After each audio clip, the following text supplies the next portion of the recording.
Welcome, folks, to another nail-biting episode of Flying Chariots: The Rise. I am your host, Daniel, and today I'm joined by none other than Brandon Thomas, the host of the Expanding Reality podcast. Prepare to be wowed, folks, because this man deals with some truly amazing stuff. Brandon's enthusiasm knows no bounds when it comes to exploring subjects that go far beyond conventional thinking. Today, he's here to chat with me, and guys, I have a feeling this conversation is going to be awesome.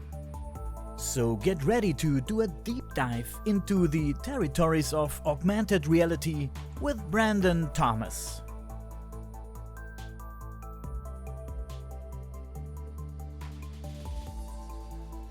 Ladies and gentlemen, dear reptilians, welcome to another fascinating episode of Flying Chariots: The Rise. Today we have the privilege of entering the extraordinary mind of the inventor and creative force behind the mind-bending podcast, Expanding Reality.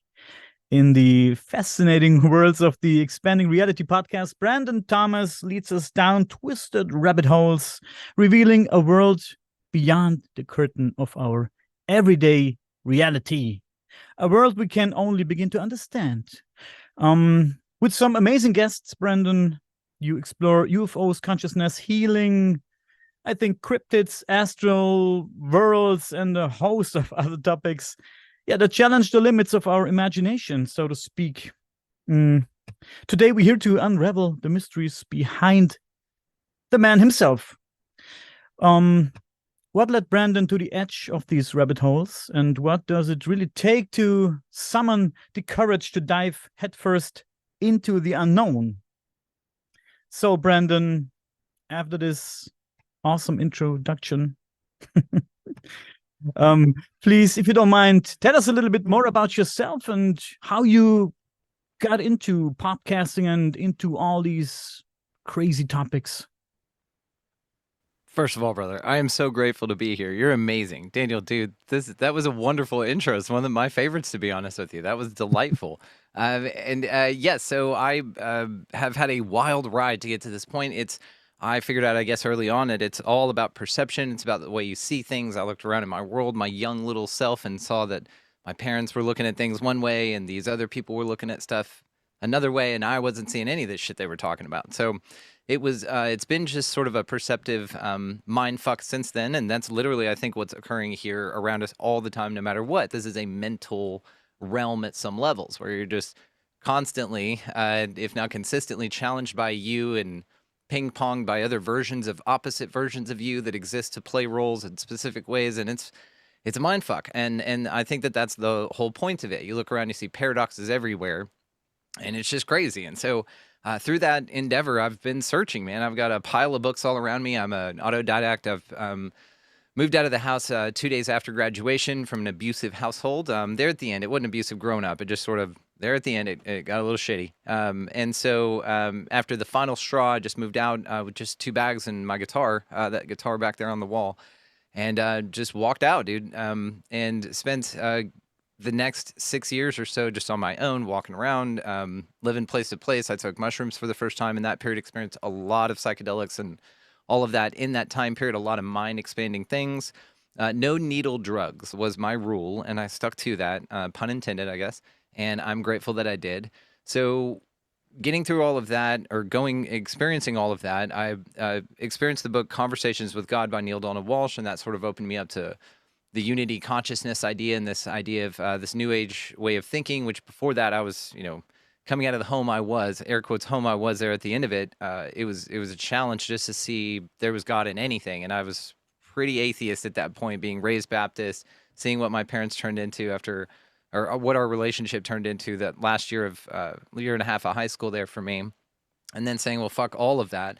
I had so many issues with religion. You and I could do a million shows just talking about that. But it moved me into some atheist spots, and then it moved me into some spiritual spots. And then along the way, I found Coast to Coast AM, and I, was listening to all these great researchers and speakers and authors and talk about all these really cool things and just mind-expanding things, like that history was different or UFOs or whatever.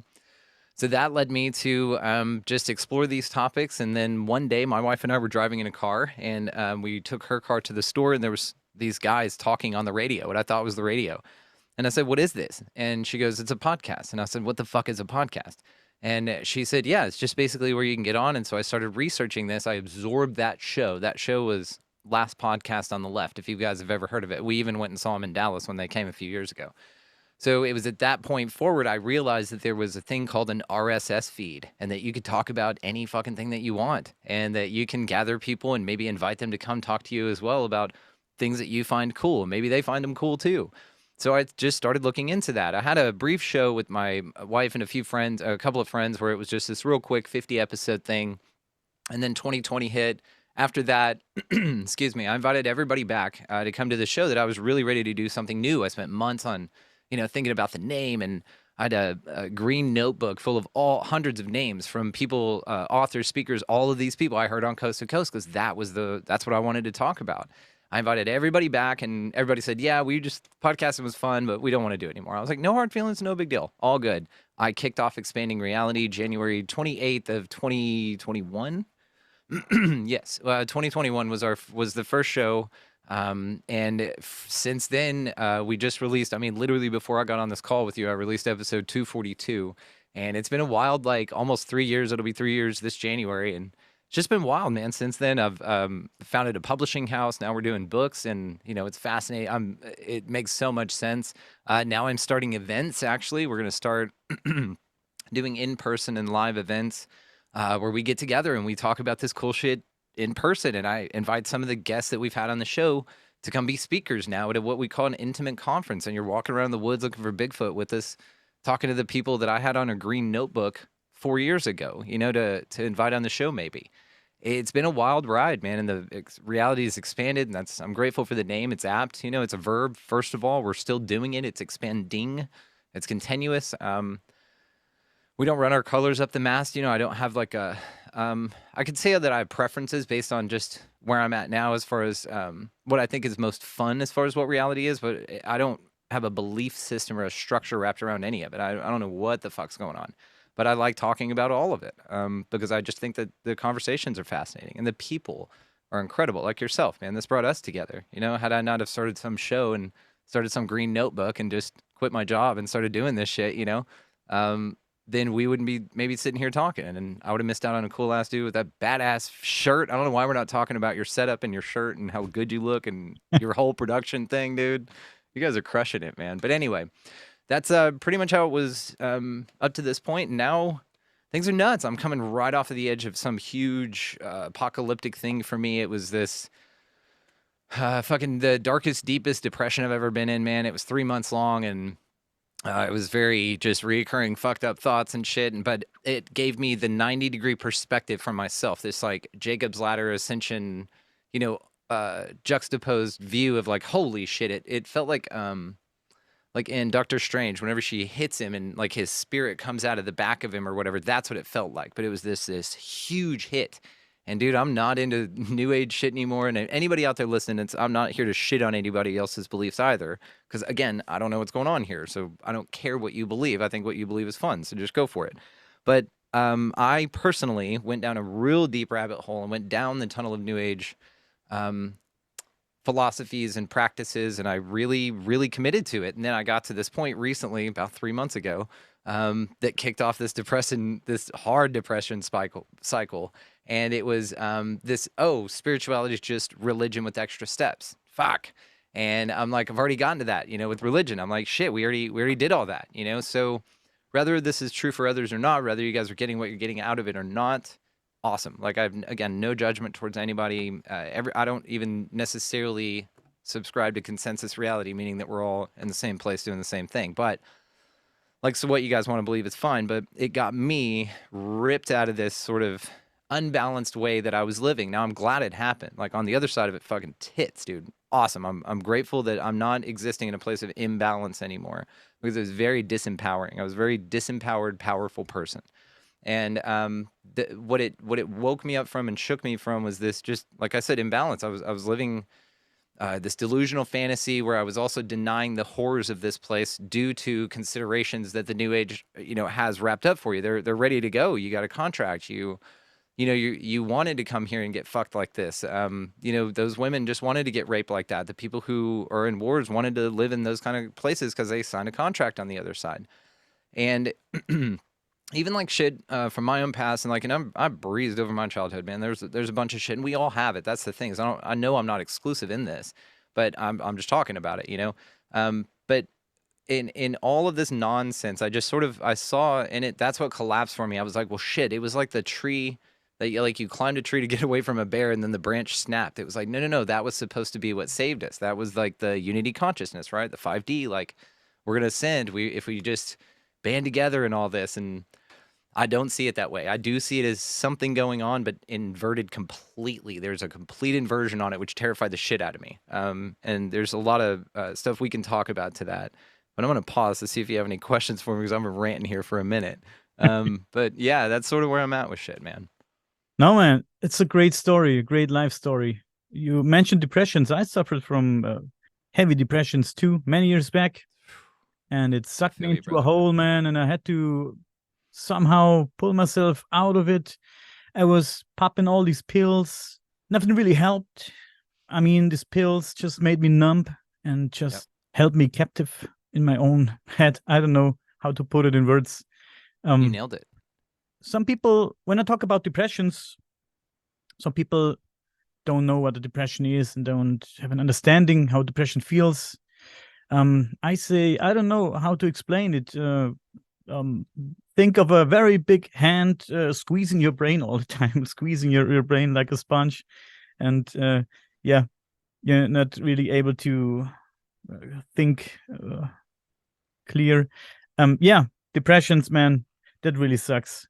And but another thing you talked about is the coast to coast radio, coast to coast AM radio, which is awesome, man. Love it, right? I just found out about it recently, to be honest. Really? Yeah, Oh, since welcome. Go back in the archives, like the Art Bell, the early Nori, George Nori shit, like the look up anything with God, what's that dude's name? He's an Australian guy. He looks at old shit. He talks about UPAs and stuff.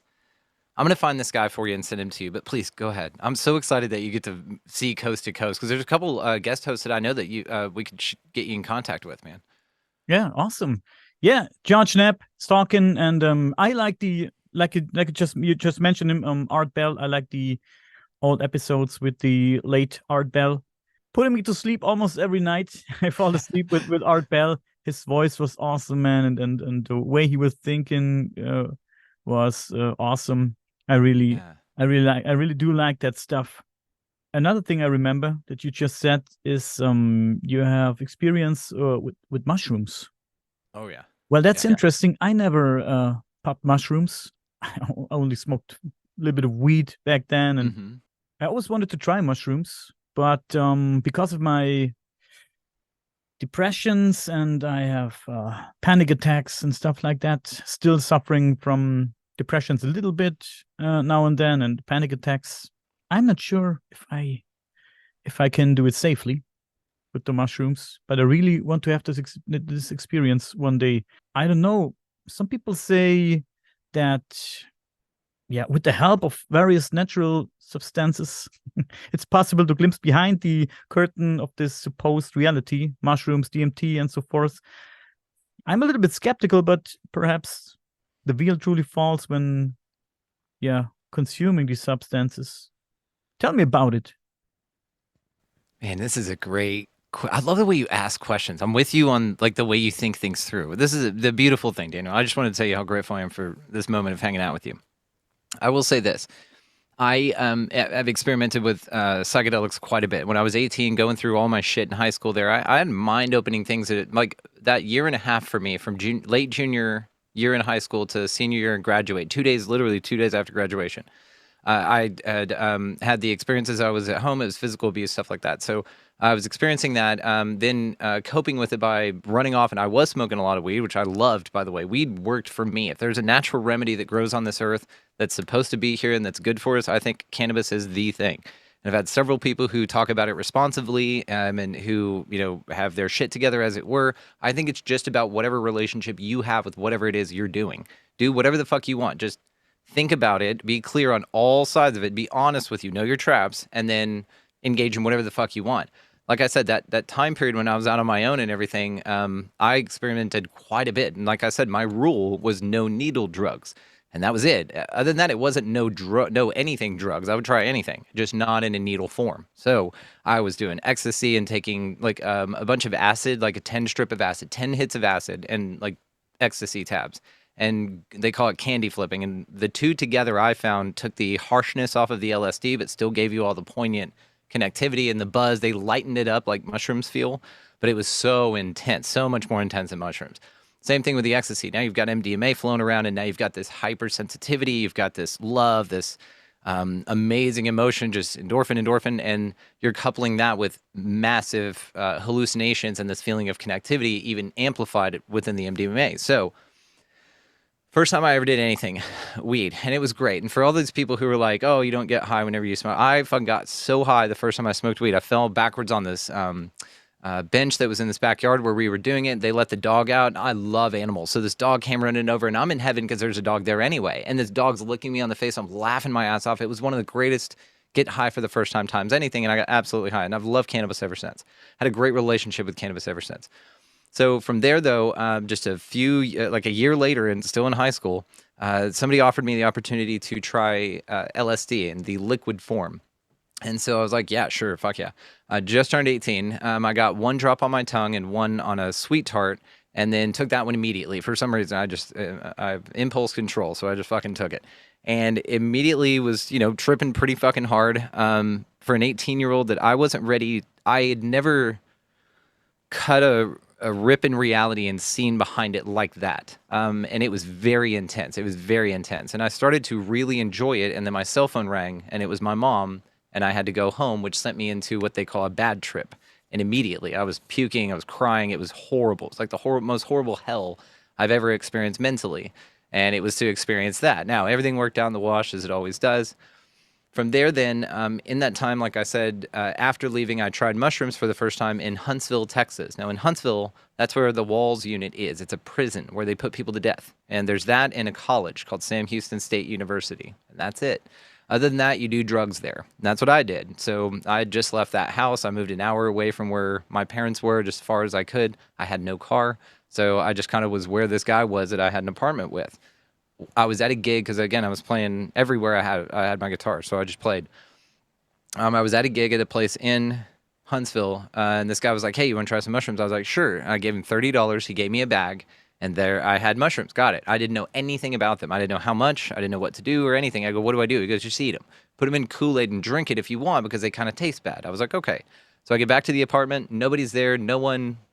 Somebody would have known what to do, but I was by myself. So I take all of this $30 bag, pour it into the blender there, grind it up with red Kool-Aid, and in a little cup, about 8 ounces, and I drink it all the way down. Now, it turns out that was 14 grams of mushrooms. And I just drank all of it down in a little cup that I condensed. It still tasted like shit. It still tasted horrible. It sat with me for about 20, 30 minutes, and then I puked up what didn't get absorbed. And then after that, I tripped for, a long time. I mean, it was a damn long trip. But it was fun, and I had a great time. And it was mind expanding. I don't recommend doing that much at your first time, maybe ever. I don't know. I think limits are weird. I'd say do your thing, because how are you going to know that it's too much, right? Anyway, but it was a lot. And I had a great time, and since then I've tripped several times. I've since done ayahuasca once, drank ayahuasca. I have smoked DMT, which was incredible, dude. That was early part of this year, back in March, and it was amazing. It was fun. It was crazy. It was quick return and then no hangover. Like you're back instantly. With acid or something, it's like 2 days where you just feel like shit, man. Especially if you're candy flipping, meaning you're like MDMA and acid, which is what I love to do. It's like a 3 or 4 day come down, man. It's rough because you're flooding your body with dopamine and serotonin. You just drain all of it, manufacture as much as you can on the fly, drain that, and then you're just in recuperation mode for days after that, right? So again, there's a price to be paid here, but mushrooms are easy. You take them. You feel great for a little while if you take a reasonable amount.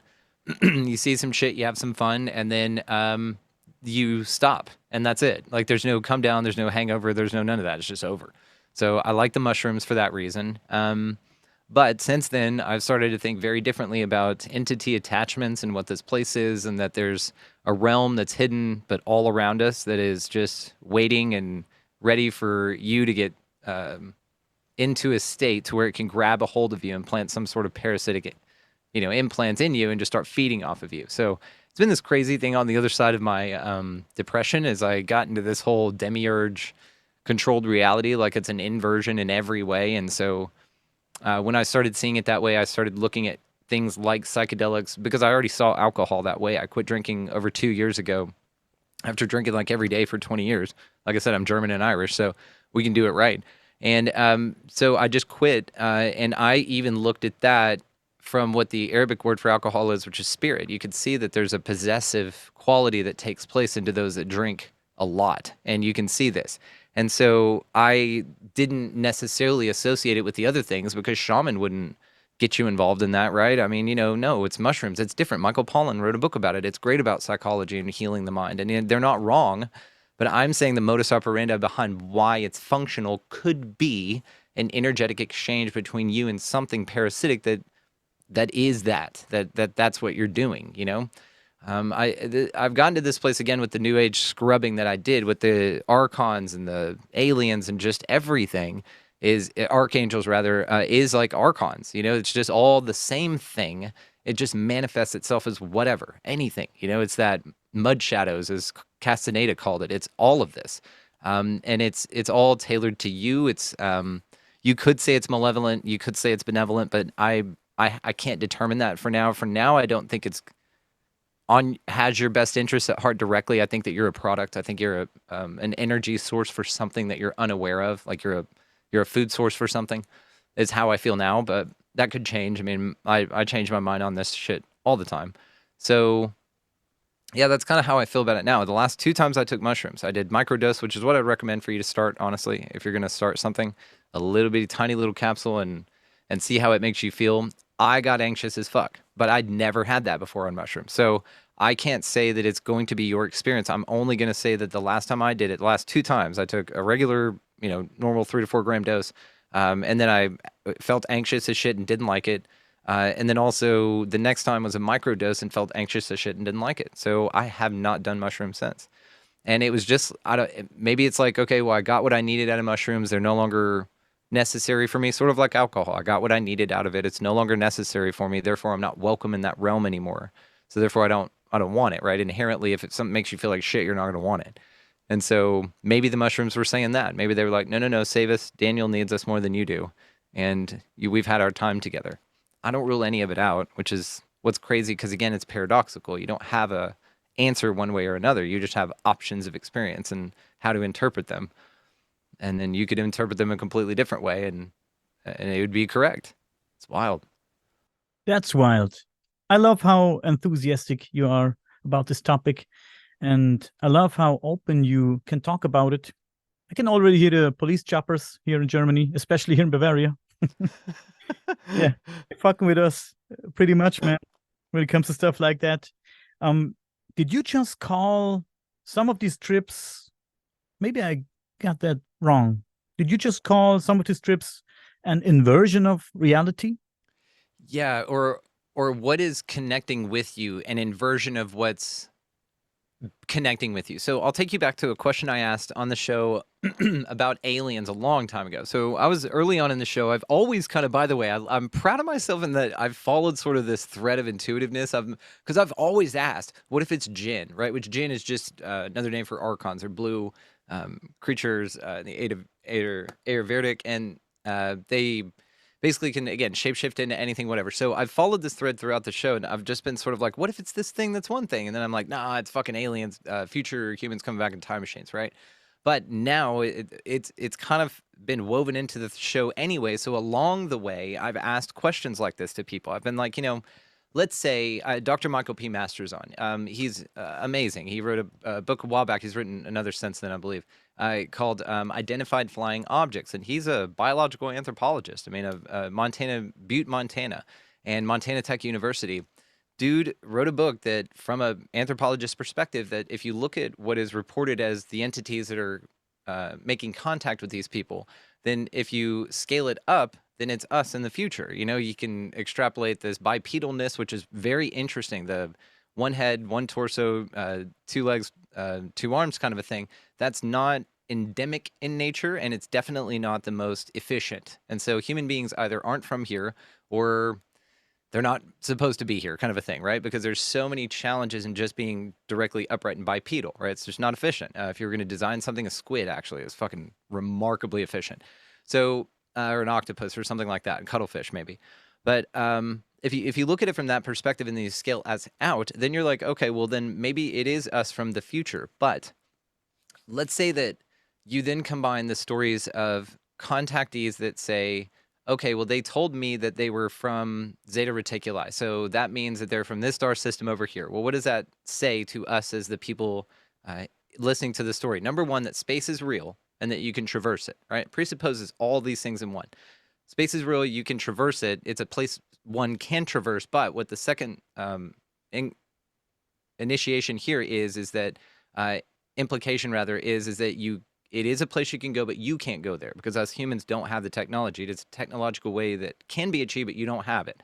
Again, built on this other presupposition. Now, they then also say, and this is why I asked Dr. Masters, because his contention is they're future humans coming back in time machines. And I say, well, this would be interesting if they told people that they're from Zeta Reticuli, even though they were time travelers, because then they wouldn't need to reveal to these dumb people they're just meeting and who gives a shit about, probably a food source for, that time travel exists or that it's real. They wouldn't give you that. They would give you a bunch of things to tell you that are still fantastic, right?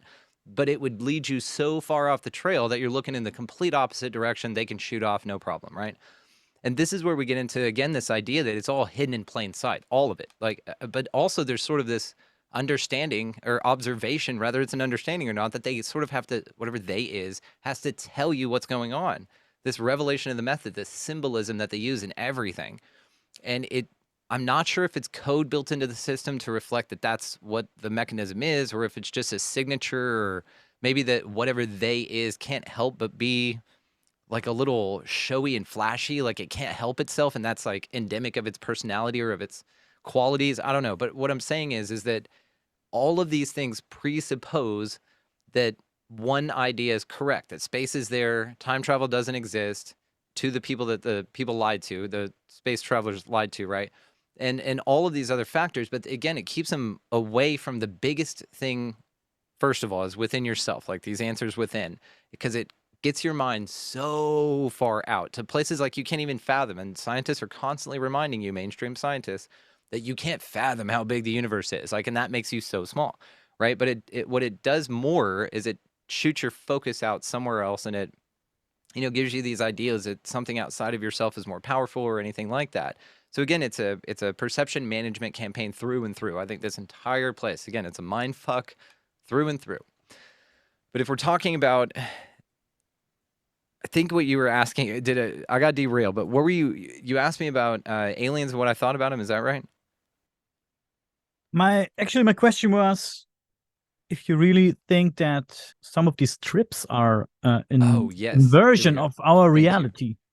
That's why I talked about aliens. Thank you Yeah. so much, dude. Apologies. I get derailed. Okay, so yes, I do think that. And in the same way that the contact experience is lied to or can be so misappropriated by the people experiencing it, right? So the experiencer in a psychedelic experience is also getting contacted by something. There's subjective experiences. The person sitting next to you, most of the time, there are shared hallucinations, but most of the time they're not seeing what you see, even though what you see is right in front of you. It's almost like having a phone up with a projector that only you see with 3D glasses or something. So you are the sole participant in this experiment as far as the other people in the room, air quotes, with you are concerned. Now, you do contact something. You contact feelings, emotions. It will either bring you to this state of hypersensitivity, is what it's called, to where, like, let's say that your senses and everything operate on a very narrow bandwidth because you're in this normal state, this regulated soft state. But when something like trauma or anything extreme happens, it sends you into this what's called hypersensitivity, and it opens your senses up so wide that your eyesight's crazy acute. You could see colors you can't normally. You see the wind, like you see the wind. You see colors and shit. You hear phenomenally well. Your mind is firing in all these incredibly quick paces. It's just this data implosion. And this is why they say that 100th monkey effect thing, that monkeys found this thing, and that's why they became so crazy, right? Crazy and intelligent, rather, is because of these experiences. Now, in that, what are you connecting with? I've thought about the psychedelic experience tons because no two are alike. There are some similarities, I suppose, from thing to thing, but no two are alike because you're not alike. And whenever you see the thing as subjective, is it's going to give you what you are reflected back in a bizarre way, then you're never the same. So no two trips or experiences like that will ever be the same anyway, right? Because you're the one reflecting it. But if that is the case, then also what you're doing is you're opening yourself up to this hypersensitive state where you can now see more and experience more. And I think it calls sort of a beacon out, or possibly else around you anywhere. Maybe it's contained within the substance itself. The second you take it in, it's a code downloaded from the matrix that says, yep, here you go, entity, have at it. And it gives you an experience. Now, at the same time, who's to say that it's not implanting parasitic entities in you that drain you later on? Yeah, it's going to give you something amazing now, but what if it's getting something in return that you're unaware of? This is the type of questioning I've been at lately whenever you see these entities and experiences that don't occur in time. So they occur with time for us, but what about the world that they exist in? It seems to be very outside of time. And anybody that talks about this experience will talk about that we just touch on time here, but that it's only necessary for this realm. It's not outside of it. You don't need it. So what does outside of it mean?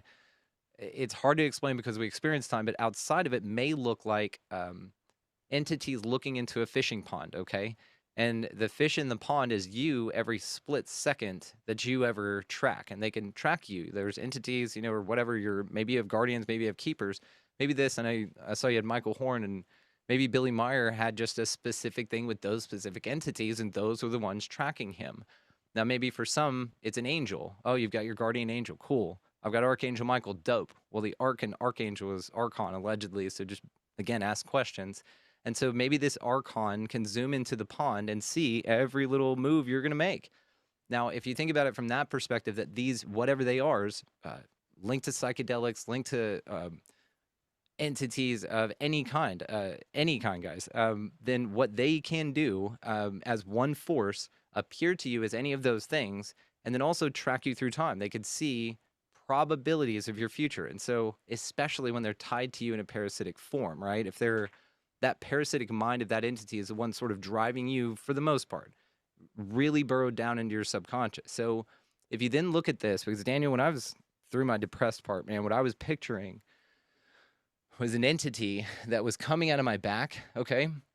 But it started at its torso, but its torso was really long. And so it sort of started out of my back and curved up and like came up and over. And it was this nasty fucking thing, you know what I mean? But it was like fused into my back, and it had a little fishing rod. And on the end of the fishing rod was a little lure. And that lure was a toroidal field prism that was projecting into my reality what I wanted to see to keep me like looking at this, look at this, look at this. It's a filter that came over my reality, almost like augmented reality. That in my depression, I sat there and I saw loops. And what I saw was this entity thing. And I was like, oh, this is the thing fucking feeding off of me, because it shows me the paths to take. They light up, they glow. I'll follow him intuitively. I do. Then I get to a point where he knows outside of time, looking in, that I'm going to get fucked right there. And he's going to get a ton of loosh off of me right there. But he led me there the entire way. It's because I think so much outsourcing of our energy is to this higher self, which, again, that's an entity. Maybe it's you, maybe it's not. But there's a lot of trust being given into a world that I've seen nothing but false light. Like, I haven't been in contact with an altruistic light yet. And so if you at least, I think, know that it's going on around you and that you're attempted to being fed on, and you get away from it, just detach from it, become unpalatable, like do silly shit. Like don't get again, the battle for depression is just that, dude. I wouldn't have been able to empathize with you before a few months ago. I just didn't understand. And now I completely do. So it's not like this is this, oh, okay, well, I got this thing and we'll sever it. It's simple, not easy. So that there's a big delineation into whenever you can look at something like that and say, perhaps my issue is this, and perhaps if I treat it that way, it's this. It was successful in my case, but it was not easy. Like, it was simple. It was like, oh yeah, get rid of this thing. Just be happy, right? Mm. And it'll go away. Don't fall for the lure. Really is the thing. Don't listen to your fucking thoughts because they're not yours. They're parasitic mind shit. I woke up every day. You're gonna kill yourself today for 3 months, dude. Yeah. And I'm not suicidal. So I hear you, brother, and I'm grateful that you brought it up, honestly, because us dudes need to talk more about that shit, dude. Never be afraid talking about it. That must have been the longest but most interesting answer I've ever gotten to a question. But I'll do that, man. I'm verbose. no, no worries. Do whatever you feel. Um, Deal. it's very interesting, very, very interesting. Let me tell you about a friend of mine. He takes DMT on a regular basis. He told me that he once took DMT and he saw this gray alien appear on the forehead of this gray alien. An eye appeared and it opened, and then he said, "This being talked to him, gave him informations. Immediately knew this being what he said or told him telepathically, maybe, was very, very important, and everything he said was true. But he can't remember what he said when he came back to reality. But he said, I know for a fact that everything he told me was true, and it blew my mind. But I can't remember what it was. It's strange to explain, he said, but I know that what he told me was the real deal. And I had experience myself, but like I said, I never used DMT or LSD or something like that. I never did. We were at a convention. Convention was called alien.de, and there were several people talking about their research, stuff like that. And after that convention, I was a speaker there. We were laying in the grass, just chilling. I was laying on my back, had my eyes closed, but I wasn't sleeping. And suddenly, I don't know what happened, man. And I'm a skeptic when it comes to all that stuff, but I believe everything is possible. Suddenly, some kind of grid pattern appeared, and it seemed to appear behind me. I saw it, but it was behind me. Do you know what I mean? But I could see it. Yeah. But it came from behind me, and it turned like this. So, I think it was red or blue. I think it was red. This grid pattern was in front of me, and it stopped. And then I saw some kind of little, let's say, hole. Yeah.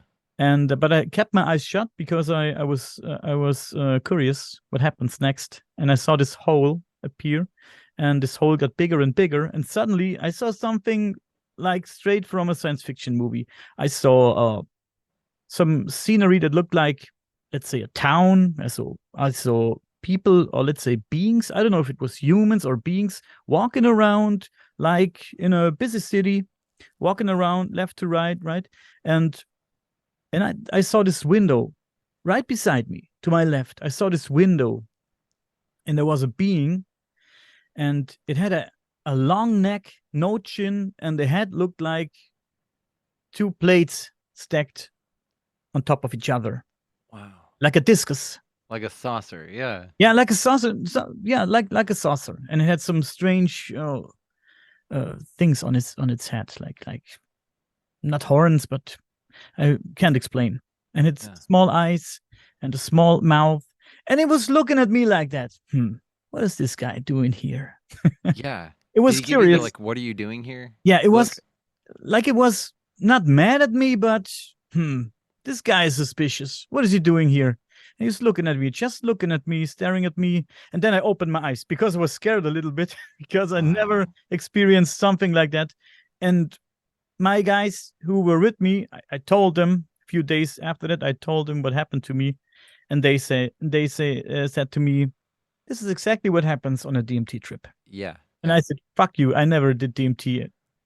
I don't know if you put something in my drink or so, but they say no, we would never do No, that. well, there's androgenous DMT in everybody, and they say that this is Yeah. what's responsible for near-death experiences is the release of this DMT at death, and it floods your mind with this euphoria, so you don't realize you're fucking about to be shoved into a soul trap and reincarnated here again, right?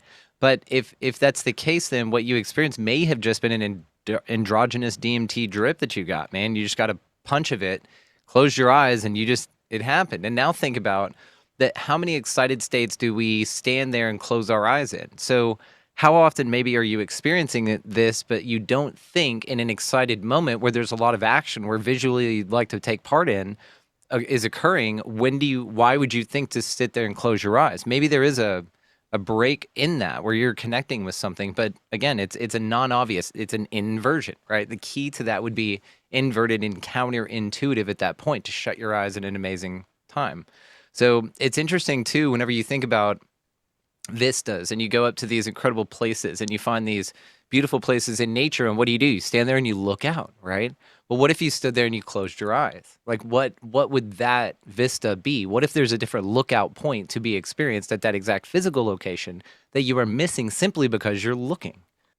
I often wonder, why do we have this awesome fucking pineal gland in our head? Yeah, And right. some researchers, they're pretty sure that way back in time it was way bigger than it is now. And it produces a little bit of DMT. And I wonder, why do we have it? What was the use for it? Sometimes I think abilities like some people say they are psychics. They can do telekinesis, stuff like that, telepathy. Maybe it works for stuff like that. Maybe. I don't know. I can't. Or I have been unable to, even though I've maybe sat with it and really tried. It seems that, again, what you may be doing is connecting with something that gives you the ability to do that. And that would then come at a cost. It's sort of like these magic rituals and things. If you look at any celebrity gossip, if you're looking at some alternative media sources, which are phenomenal out there, then you'll see that they've actually needed to sacrifice someone, like Kanye's mom and Eric Clapton's kid. There's been a lot of children that have been sacrificed for the Mhm. sake of fame, and rather that's you just go, oh, that's just bullshit. Well, they're famous now and their family's gone, and this has happened so many times, and people have said, yeah, I gave up my mom, or yeah, my mom gave herself up for me, in interviews, shit like that. So it's odd to again think about this swap for life idea, man. This whole place is weird as shit. And I think, again, it's hidden just in plain sight, man. It's all around you. And there's just a bunch of stories that are being told around here that prop up the illusion that this place is not what it is. So even in, again, what we were talking about, it's an inversion. It's just some backwards ass shit, man. You talked about aliens. You mentioned aliens a few minutes ago. Hmm. I know it's not easy to answer, but what do you think aliens are? Are aliens multi-dimensional beings? Are they from a multiverse, or like you mentioned, it, time travelers? Maybe. I'm a science guy. I love science, and I have talked a few times for an interview with Avi Loeb, Oh, yeah, and yeah. he's a cool guy, and he came up with the idea that aliens that travel through interstellar space might be some kind of post-biological life form, an artificial intelligence, so to speak, a life form that doesn't have to worry about viruses, bacteria, or the atmosphere, or I don't know, environment. They can even travel through space for many hundreds of years without being harmed. I like this idea, but it's a very scientific idea. I mean, Yeah. AI is on the rise. It's not far fetched, I think, but I do think that the answer is a little bit more spiritual. So how he answered your question, in my mind, answers your question. He started it with a spacefaring race, right? Okay, so that right there automatically puts it in the realm of space is real. That's how they come here. It's a technology. So automatically you're in the world of that is what we're talking about. Now, did he happen to mention in an interdimensional based race, in a time traveling race, in a this realm is absolutely not what we've been told race, right? The question really is what is this place? I think, and that's what we're really discovering when we ask the question, "What is aliens?" It's really not what is aliens. It's what is aliens truly, not what. And here's what's fascinating about the question itself is that there have been so many contact reports that have told us that this is what aliens say that they are. Here's where they're from. Here's what they are. There's people that channel these things all the time. So we have a great deal of data on what the aliens say that they are. But how many people are asking the question, is what the aliens say true? Like, do they have a reason to be honest with you? And if you're a food source, then I would say absolutely not. So again, the reality of this place would give you the answer to that, but that is what really we're searching for. Now, the myriad of other fun ideas that I've walked through that have been temporary truths or just, fun experiments for me has been, anywhere from God, we all start with the nuts and bolts, space is real, there's places to go out there thing, technology, then that leads you to, interdimensional travel, which is also time travel if you really think about it. Then you can think of parallel realities and then parallel realities time travel. So you could have as Ryan Musgrave Evans, who, if you can get him on, he's wonderful in Australia, wrote a book called Crypto-Terrestrials, Children of Orion. In fact, I'll plug it. I got it right here, Ryan Musgrave Evans. Boom! And what his thing is that they're actually crypto-terrestrials that are from Earth, but from a parallel reality way in the past that's way more technologically advanced. So in a parallel reality in the past. So now we're talking jumped timelines, but way the hell back. Like we think of when we look at Star Wars, when it's like a long time ago in a galaxy far, far away, right? Well, it's not like in our future where we think we're going because we're doing great. It's entropy, right? I don't think we're getting better, we're getting worse. So if you look at it from that perspective, then there are a myriad of different things that within a game they could be. If you look at the flat Earth argument and that ideal, then that opens up a whole new reality to ponder as well, because then what does that mean? Are you talking about a flat disk that's then enclosed by a dome? Are you talking about an infinite plane that goes out in all directions? And that's what aliens are, actually extraterrestrials from extra land that's out there beyond the ice wall.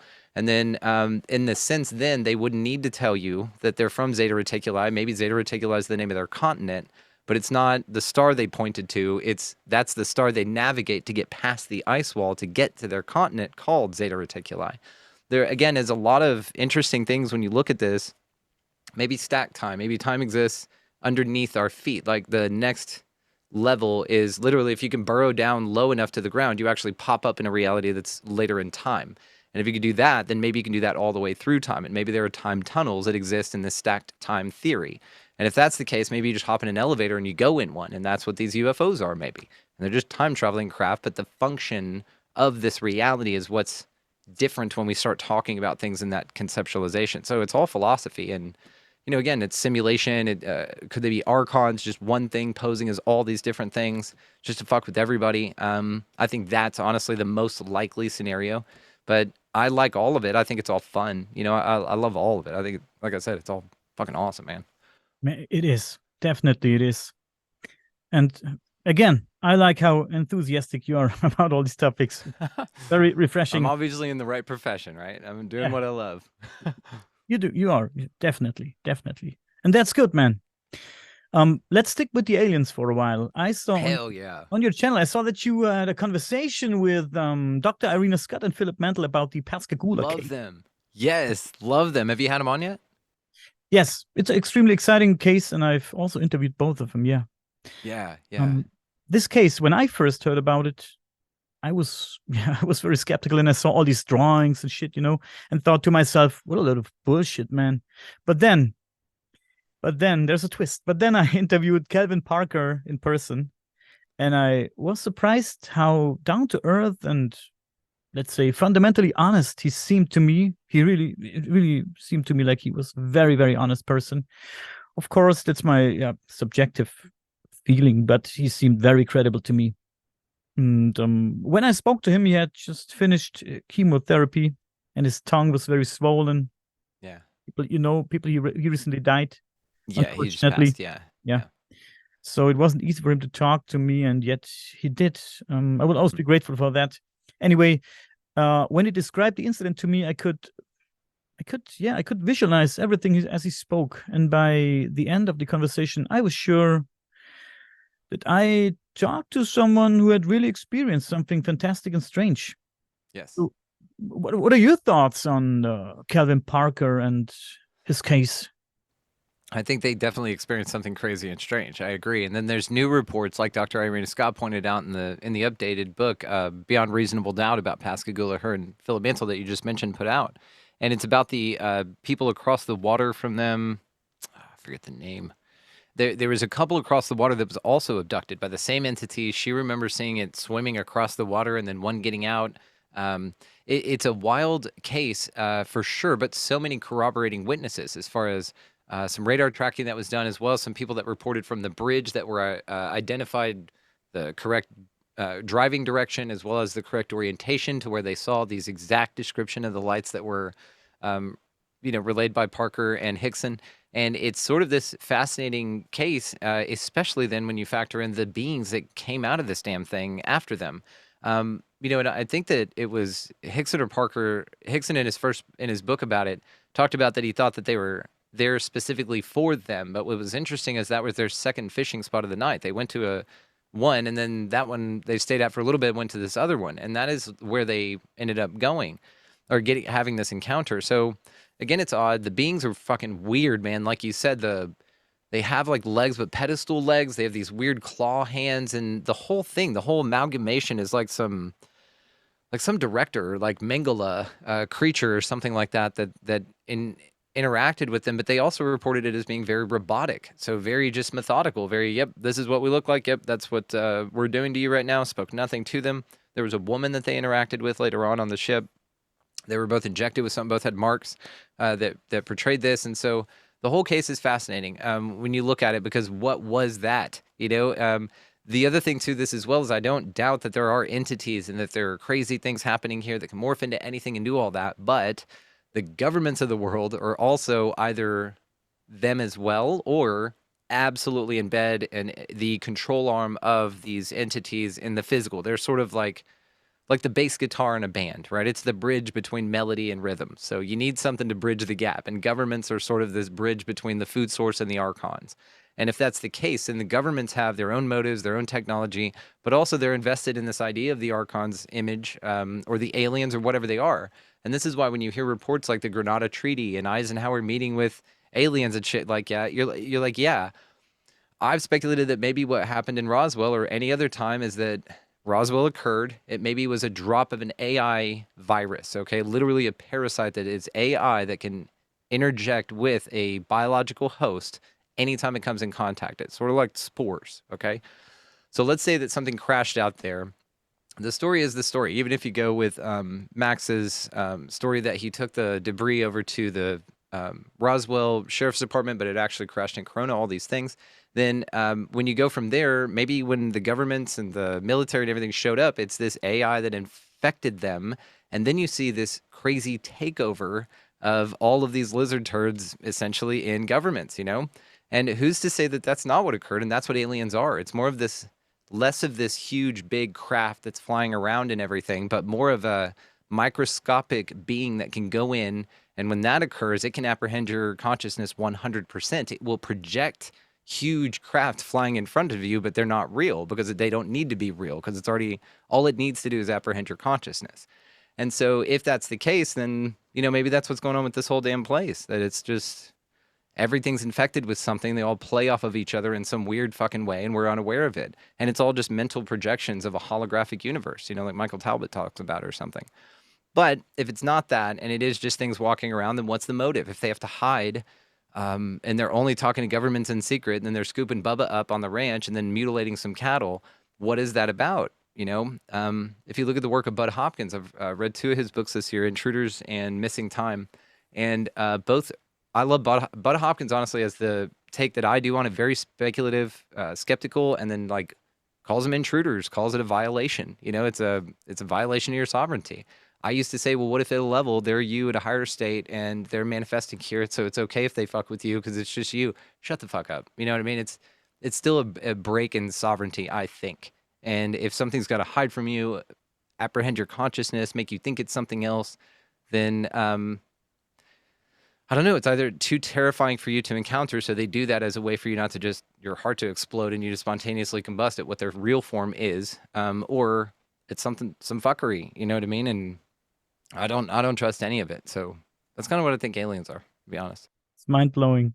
This is what they say about mushrooms, by the way, that it's a consciousness, that it's an entity itself. That Yes. think about it. Whenever, like, I love nature. You know, I want nature. I'd take that over city anyway. We moved out to 12 acres. My wife and I have a 12-acre piece of property. We moved it out to like 8 years ago. And I love nature. Anytime we see mushrooms, love the little boogers. But is that because I've taken so many mushrooms, they've gotten into me, abducted my consciousness in some way, and now just make me a nicer person to nature? You know, am I more inclined to? I don't know. I think I was always that way. But one could make the argument that if something of nature that's environment dependent on you being as least impactful as possible was capable of being ingested and then apprehending you, it would manifest something similar to a minimum impact on the planet. You have reverence. We love nature, like love outside. We're always outside. So it's things like that. Maybe it just makes you a better host for its environment, but it's a symbiotic thing because, I mean, I like nature and shit, so it works. There's some truth to it. Some people say that mushrooms, or I think it's not to say that, it's a fact that mushrooms have this crazy neurological net, you can call it that, that's similar to our brain, which grows underground, and it's somewhat intelligent. So Yeah, it can mycelium sense network. where food Yeah. sources is, and if another neurological net from another mushroom connects with each other, when they connect with each other, the new net, who wasn't at the food source, it knows suddenly where food sources are and grows that in that direction. So this is crazy, man. Mushrooms are crazy beings. It's like an entity. And this is why I think it's funny when people are, what do you think aliens are? I'm like, dude, they're fucking all around. I'm like, what if you're an alien? When you really start to look at like the idea that perhaps the human body itself is simply a vessel, like, and anything can drive this car. Think about it again when we talk about alcohol. That if you're drinking a bunch, again, the Arabic word for alcohol is spirit. So they think that a spirit takes over you at some point. So if this is the case, it reminds me of the line in Dark City. Have you ever seen that movie with Dark City? You would love it. It's before Matrix, like 1998 is when it Yeah. came out. It's called Dark City. You would love it. Okay, just check it out, and then we'll talk more about it. But there's a line in that movie that he says, one of the parasite dudes, the bad guy says. It's really obvious that they're bad guys. Okay, he says, "We know you. We use your dead for vessels."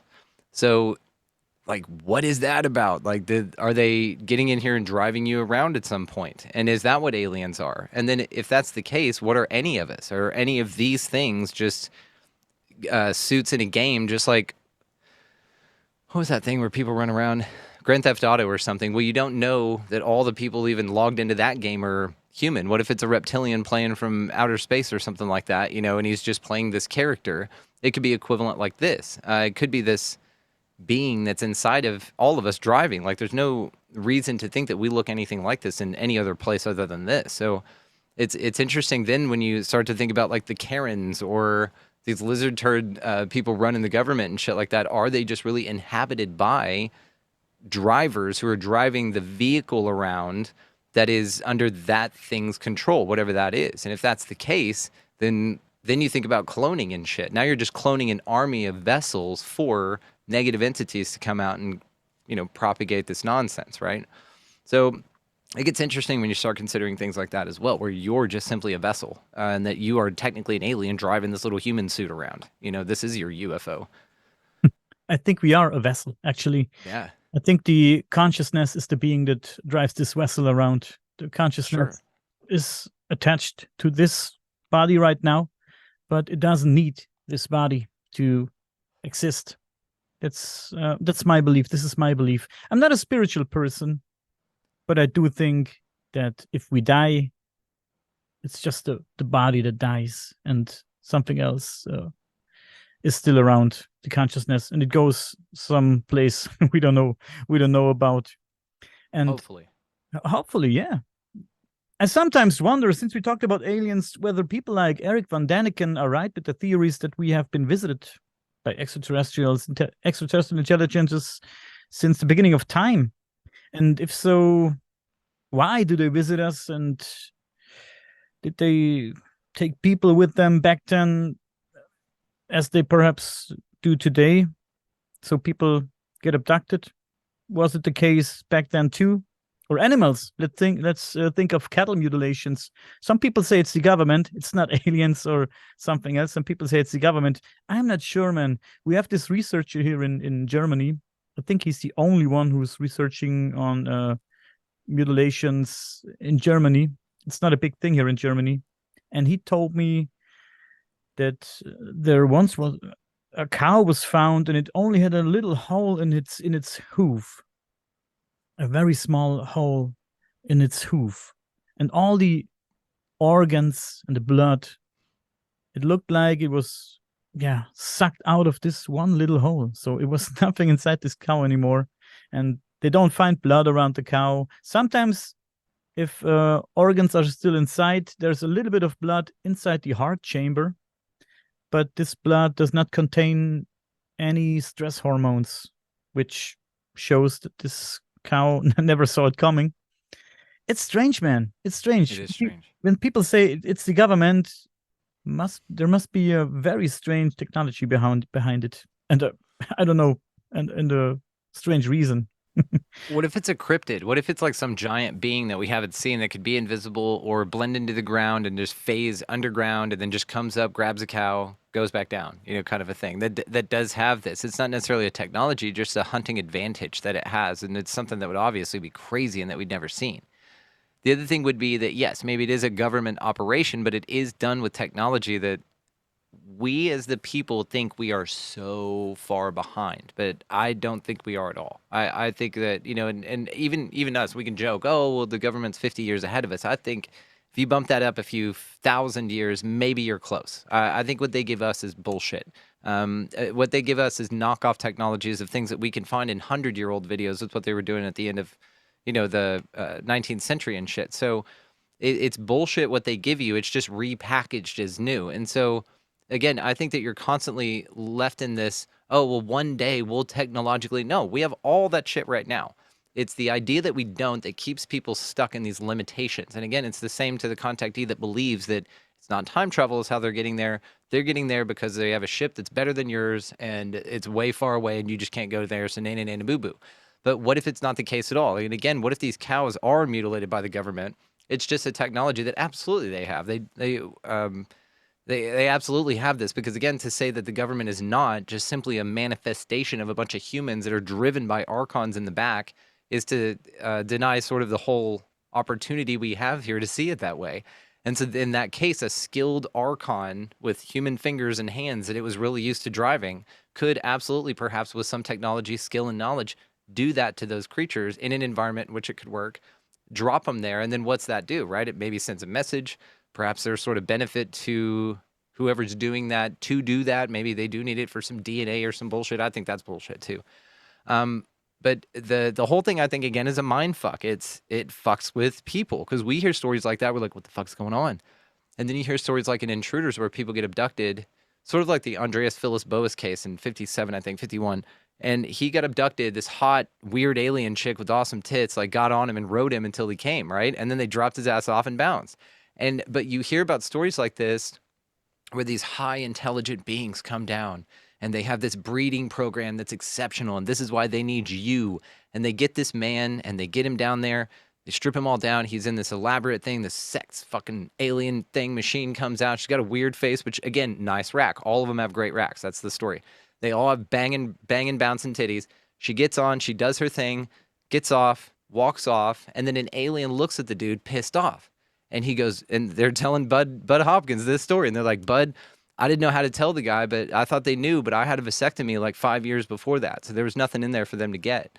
And then you think, like, what technology wouldn't have recognized that early? And there are dozens of stories like that, by the way. Dudes going through this elaborate process, the aliens finding out later, they don't want to do it first, finding out later that they went through this whole pageantry only to get nothing out of the dude, and then they drop him off on the side of the road, like throw his clothes out the window and bounce.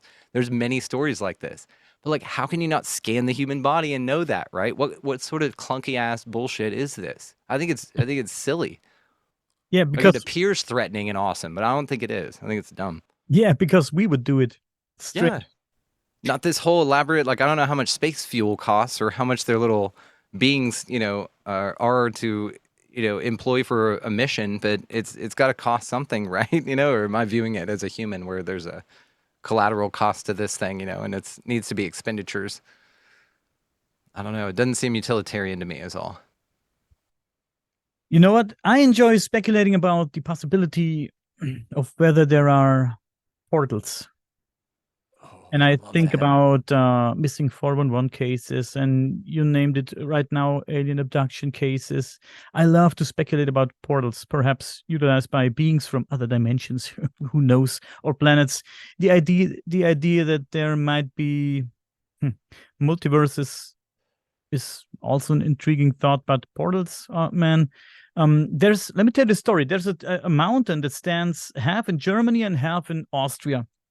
It is called the Untersberg.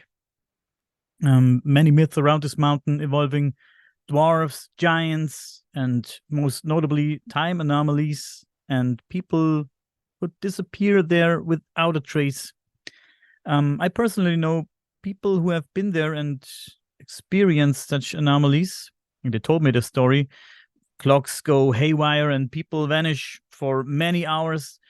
And when they reappear, they are certain that only a few minutes have passed. They say, "Hey, I don't know, I just picked a fucking flower or looked at this stone formation, and it only took a few minutes, but they were gone for many hours."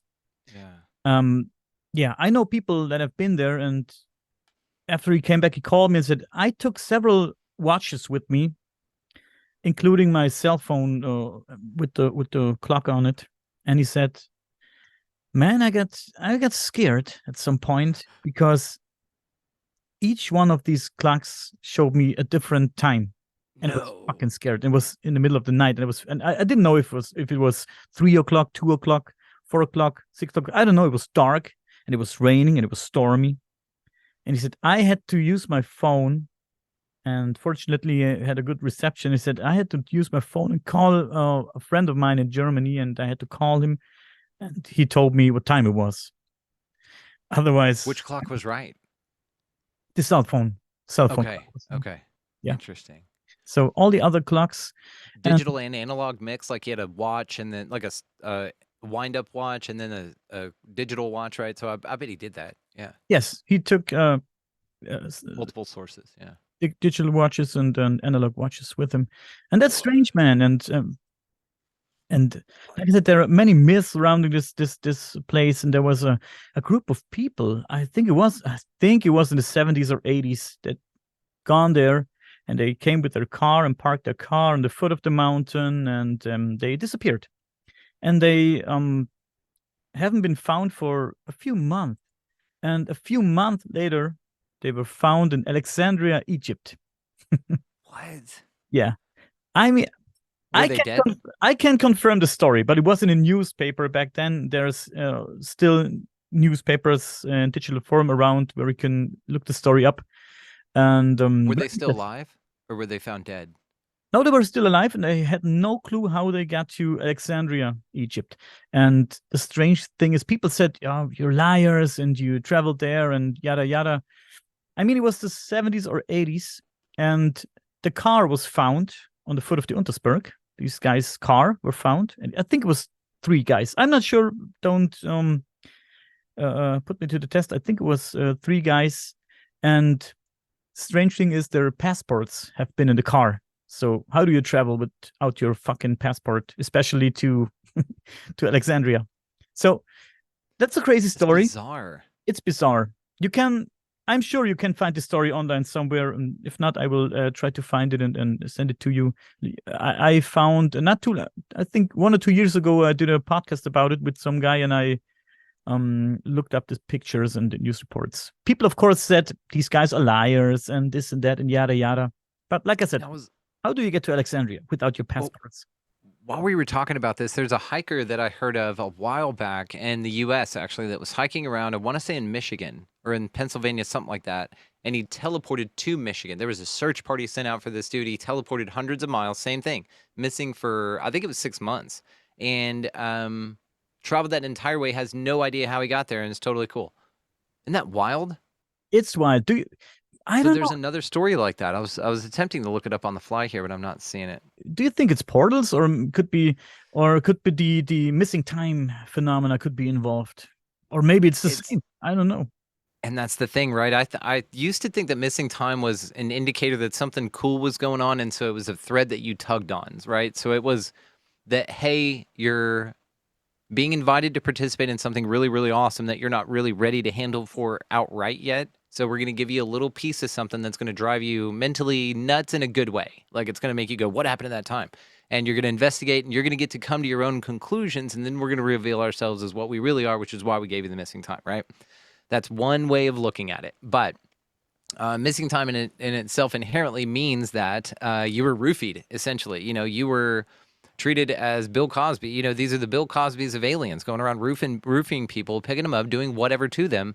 We know a lot of it has to do with air quotes genetics, which means sexual, which is violation of all kinds of shit. Maybe they're working on chakras. You don't know. Maybe they're implanting all kinds of shit on you. So again, when we look at like shit like this, man, it's all about keeping your wits about you as far as like what you're able to handle. And missing time, I think, is one of those things. It'll either scare the shit out of you and go away, or if you fall into it and then you find out that you had some traumatic event, what does that do for you? You know, it maybe, I don't know, makes you this amazing loosh provider for that entity, or it ruins your life. There's a guy who saw the lights out in Stephenville, Texas. There was a documentary I saw on it, and he just saw lights. That was it. He saw this craft with lights, came over and gone. And he changed his entire life. He's now divorced. He spent all of his money on this shit. He just is looking for an answer to this event that occurred with him. And it was just seeing something that flew over his head that he couldn't explain. And one would say ruined his life, but somebody else may say that he found his true calling to pursue. So again, it's I think the encounters themselves are minuscule compared to the impact they make. And so the impact they make, I think, is why the minuscule encounters like missing time and all those things occur in the first place. I think Yeah, there's a big, big, big picture going on. I like that there are many more places like the Untersberg that I just told you about around the Sounds world. awesome. Have Yeah. you heard about Mount Nyangami in Zimbabwe? No. Mount Niam. How do you Mount spell it? Nyangami, Nyangami, I think. People go there, people disappear, people see strange things, and there's certain rules when you visit Mount Nyangami. If you see something strange, let's say it sounds funny, but if you see something strange, some strange phenomena, for example, you see I don't know, a deer doing a handstand, you're not allowed to look at it or wonder about it. You just have to wander on, or Really? else it's possible you get missing, and people go missing there. Of course, there's normal explanations how people go missing there. People fall off cliffs or drop into holes, stuff like that. But Yeah. legends like that, hmm, they don't come out of the blue. There's this must be something to it, to these stories. Um, and there's also in Zimbabwe there are the Jinhoi caves. Like I said, also located in Zimbabwe. And there too, tales about of strange phenomena, peculiar things, and above all, time anomalies in these caves. People go into these caves, experience time anomalies, see strange things. There are reports. Reports. It sounds funny, man. Reports about mermaids, and these mermaids. People that live there say these fucking mermaids are responsible for missing people. People Damn. What people do they do? go. Do they like eat them and shit? Yeah, they uh, drag you down and kill you and eat you. Yeah, and they say Fuck. nobody has ever managed to throw a rock. There's a lake inside these caves, a big, big fucking lake, and nobody has ever managed to throw a rock to the other side of this lake because the spirits they catch the stone and No way. they bring bad juju upon you if you try to try to It's throw, called throw a rock. Chinohoy Caves? Chinhoy, yeah, Chinhoy. They're Chin. beautiful. Yeah, yeah, it's a beautiful place. Read about it. Read all about it. It's Yeah, very I've got interesting. it pulled up. It's gorgeous. Thank you. There was a diver who tried to get to the ground of the lake in the Chinhoy caves, even with the help of some kind of diving robot. I don't know how these things are called, but it's motorized diving thing. He just made it to a certain point, and then by some kind of strange force, he was pulled back. Like the lake didn't want him to experience Wow. what's down there. The So robot too?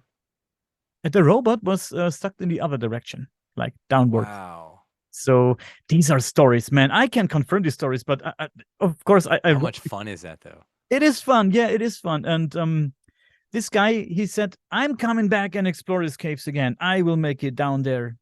And then he fucking died No in a way. fucking accident. He died in a very bad accident. His I think his wife died too, and other people died. Oh, Yeah, then he died. God. Make it. Yeah, strange, strange, strange. And there's Strange but fascinating, dude. it is fascinating. And speaking about places like that, there is a forest in Transylvania, Romania, Transylvania. There's a forest, and this forest, what is it called? I don't know if I can find it right here. Man, this forest is called, I think, Hoya Baciu in Transylvania. Yeah, it's well known for its strange things that happened there. The name comes from a shepherd who went in there many, many, many years back. He went in there with a herd of, I think, 200 sheep, and he disappeared. And he was never seen again. And also, none of the sheeps had ever been seen again. It's called the Hoy Forest, Hoia. Yeah, Hoya Okay. Baciu, Baciu in Transylvania. It's called the Bermuda Triangle of Romania. And there are reports of UFOs, and there's a circle in the middle of this forest where not a single piece of grass grows. No one knows exactly And why. it's got the bent trees, man. The band trees, and yeah, it's a lot of legends Do I surround have it. the ability to share my screen on this show? I can show you these. I've got them pulled up. Yeah, and I talk to people who live there and have been there, and they Look at tell that. stories about how they have been touched when they went into this forest by something strange, or got scratch marks on their bodies. They don't know how that happened. Yeah, the bent trees here. Yeah, isn't it They say it strange? was like an explosion. I remember hearing about this place. I didn't connect the two to what you were talking about, but now I do. And they said an explosion came through here, and that's why they grew up for a little bit, got pummeled, and then grew back up. Yeah. Or a big cloud of darkness came over, and so they had struggled and then grew back up. Something like that, or intense winds. But look at that, dude. So That is gnarly as shit. It looks so gnarly. It looks like Tim Burton's bedroom. Look at this. Ooh, a wolf silhouette and that shit. Oh, straight from a man. fucking horror movie, man. God, yeah, right there. It was in 1986. There was this man from the military. I think his name was Emil Barnia, and he photographed a UFO hovering above the forest. And a lot of people said, yeah, he's just wants to brag. They didn't believe him. They casted him, and he lost his job over these pictures There you go. and his claims. Another guy by the name of Alexandru Sift, he heard about this guy's story, and he started researching inside the forest, and he photographed a lot of, yeah, here's some of these pictures. He Yeah. photographed a lot of these strange phenomena inside and over this forest. He died 93, and after he died, most of his photographs disappeared, and nobody knows where they are. So all we have left Damn. is a few pictures that we can find on the internet. It's a beautiful forest. I mean, it's creepy as shit. Like this is creepy as shit, but it's cool. Like I would go out there with a bunch of people. I wouldn't go out there with, like just a couple of people, like a horror movie setup. Yeah, But dude, like that's insane, man. Like it's beautiful. It's dark as fuck, but it's beautiful. And that's this is dead air for your audio only audience, but go over to the video, guys. Check this out. This is amazing. And then to what you were saying, the Zimbabwe caves. These are they. Look at that. beautiful, right? Yeah. I mean, I could see how this is a mermaid lagoon, you know? Yeah, And then think of how dark it gets right there. And then them just, ugh.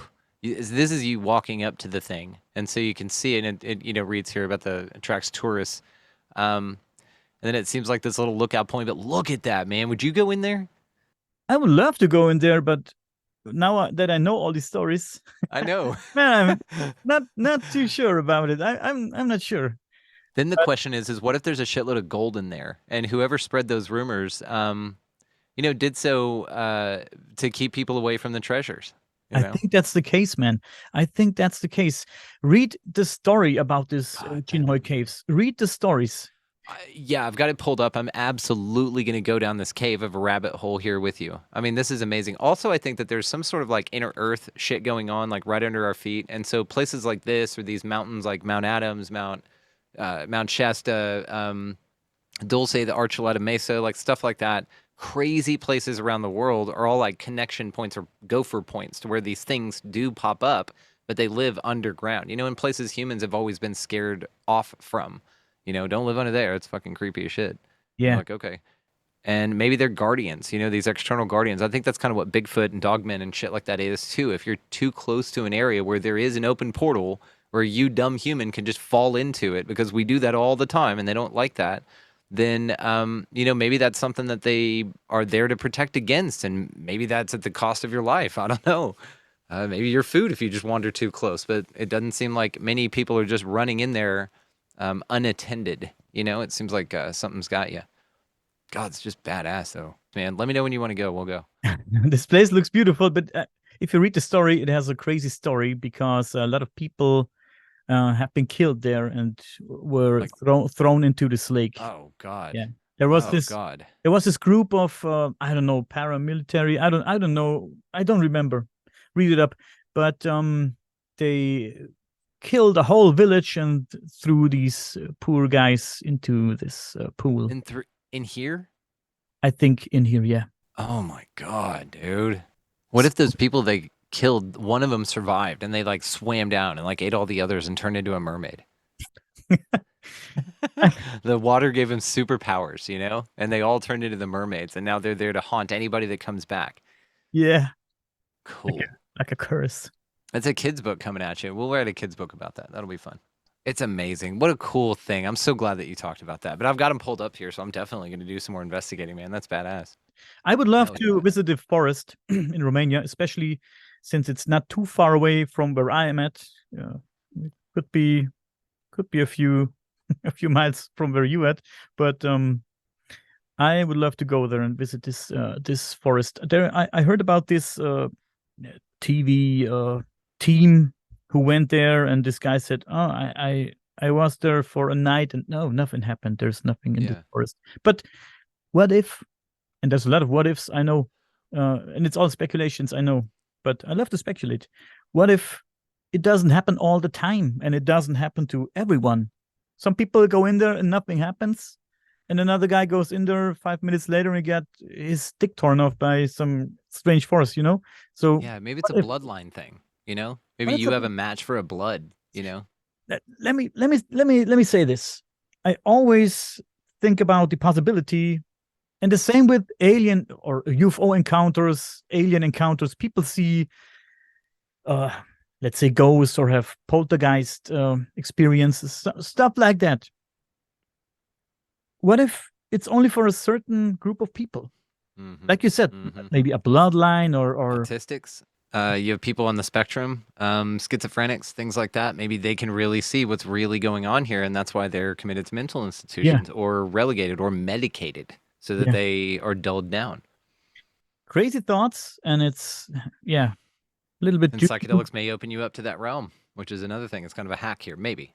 Yeah, I have seen a UFO when I was 16, man. I Did you really? I really did. How did you feel when you saw it? Let me tell you the story. I'm not saying it was aliens, Okay. but it was aliens.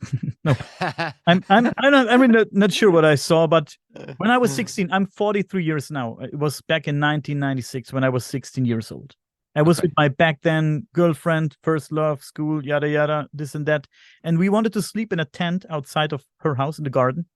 And there was this friend of us from school, and he wanted to join us, and I hated it because I wanted to be alone with this girl and my tricks. And we started a little fire, and were laying in the grass, and it was a beautiful summer night, and there was no clouds in the sky, and it was a clear sky, and it was dark, and we saw all the stars, and we were talking about shit that teenagers talk about, right? And suddenly this guy, he said, "Guys, look up! What's that? What's that? What's that? It's the plane. What's that?" And I was ripped out of my dreams, and I said, "Where is it? What do you mean?"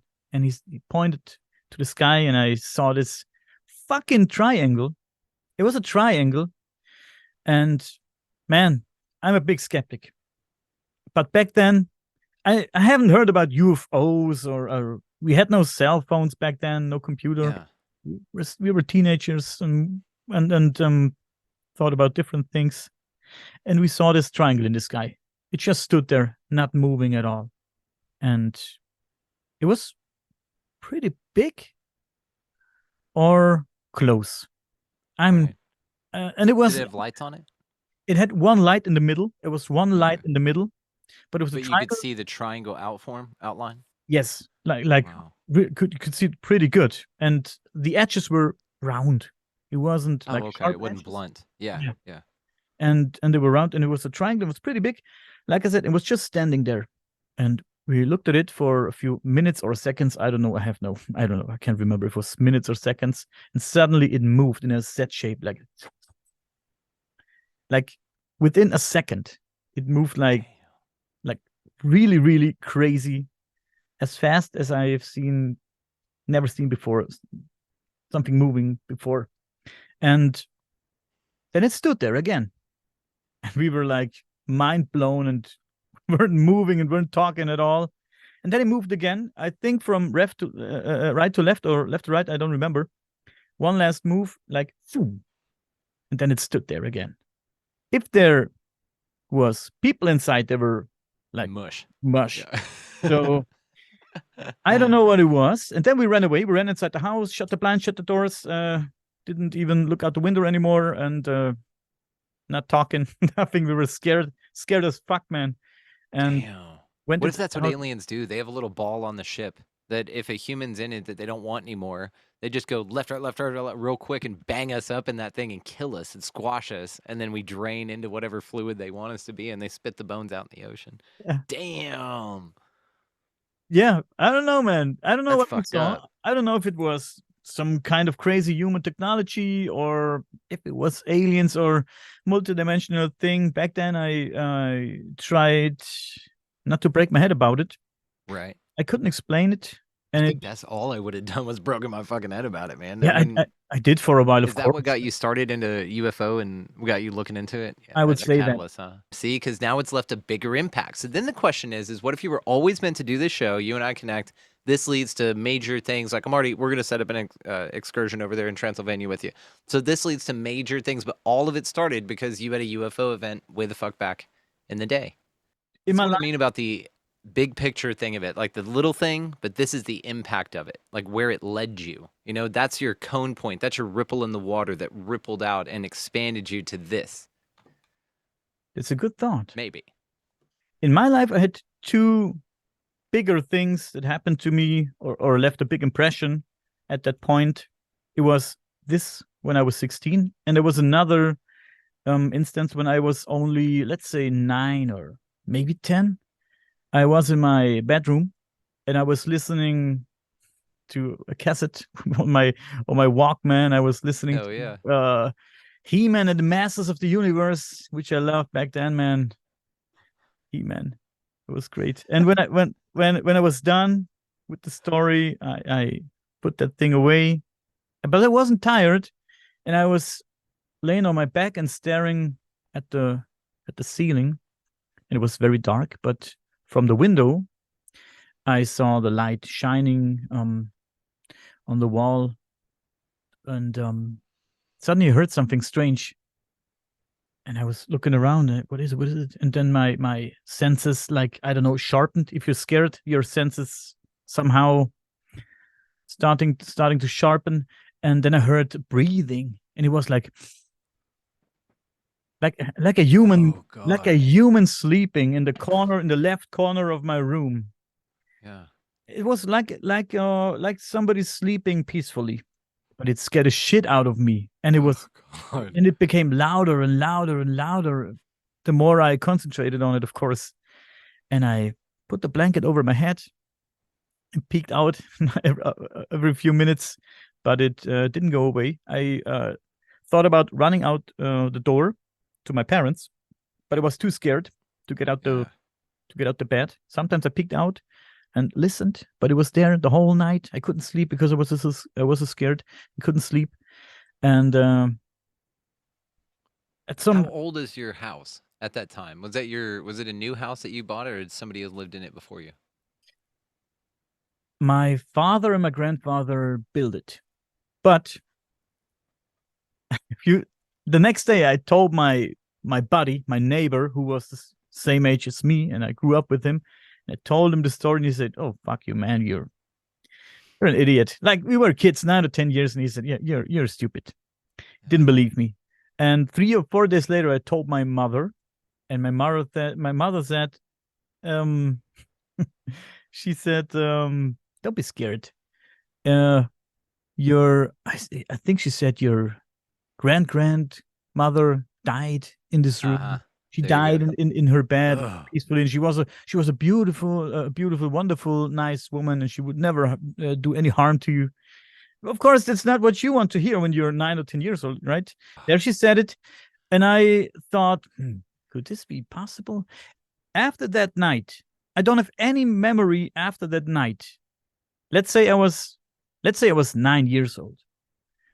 I don't have no memory of other nights in that room. My memory starts again when I was 13 or 14. I can tell you everything what happened in that room when I was 13 or 14, but from that day on until I was 13 or 14, I do not remember anything from that room. Wow. Of course, I know Right. that did throughout the day in that room, but I don't remember the nights in that room.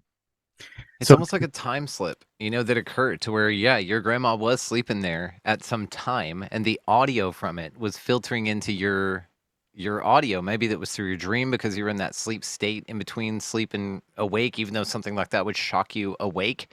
Maybe there's still residual and you're still sort of locked into it, and so you can hear it. Maybe it was just in the room like a speaker from yeah, another time. I think it's important to say that I was suffering from sleep paralysis Mm, for many years when I was younger. Let's hmm. say from 7 to 14, maybe. I suffered from sleep paralysis a lot of times. While having these sleep paralysis, I had visual hallucinations.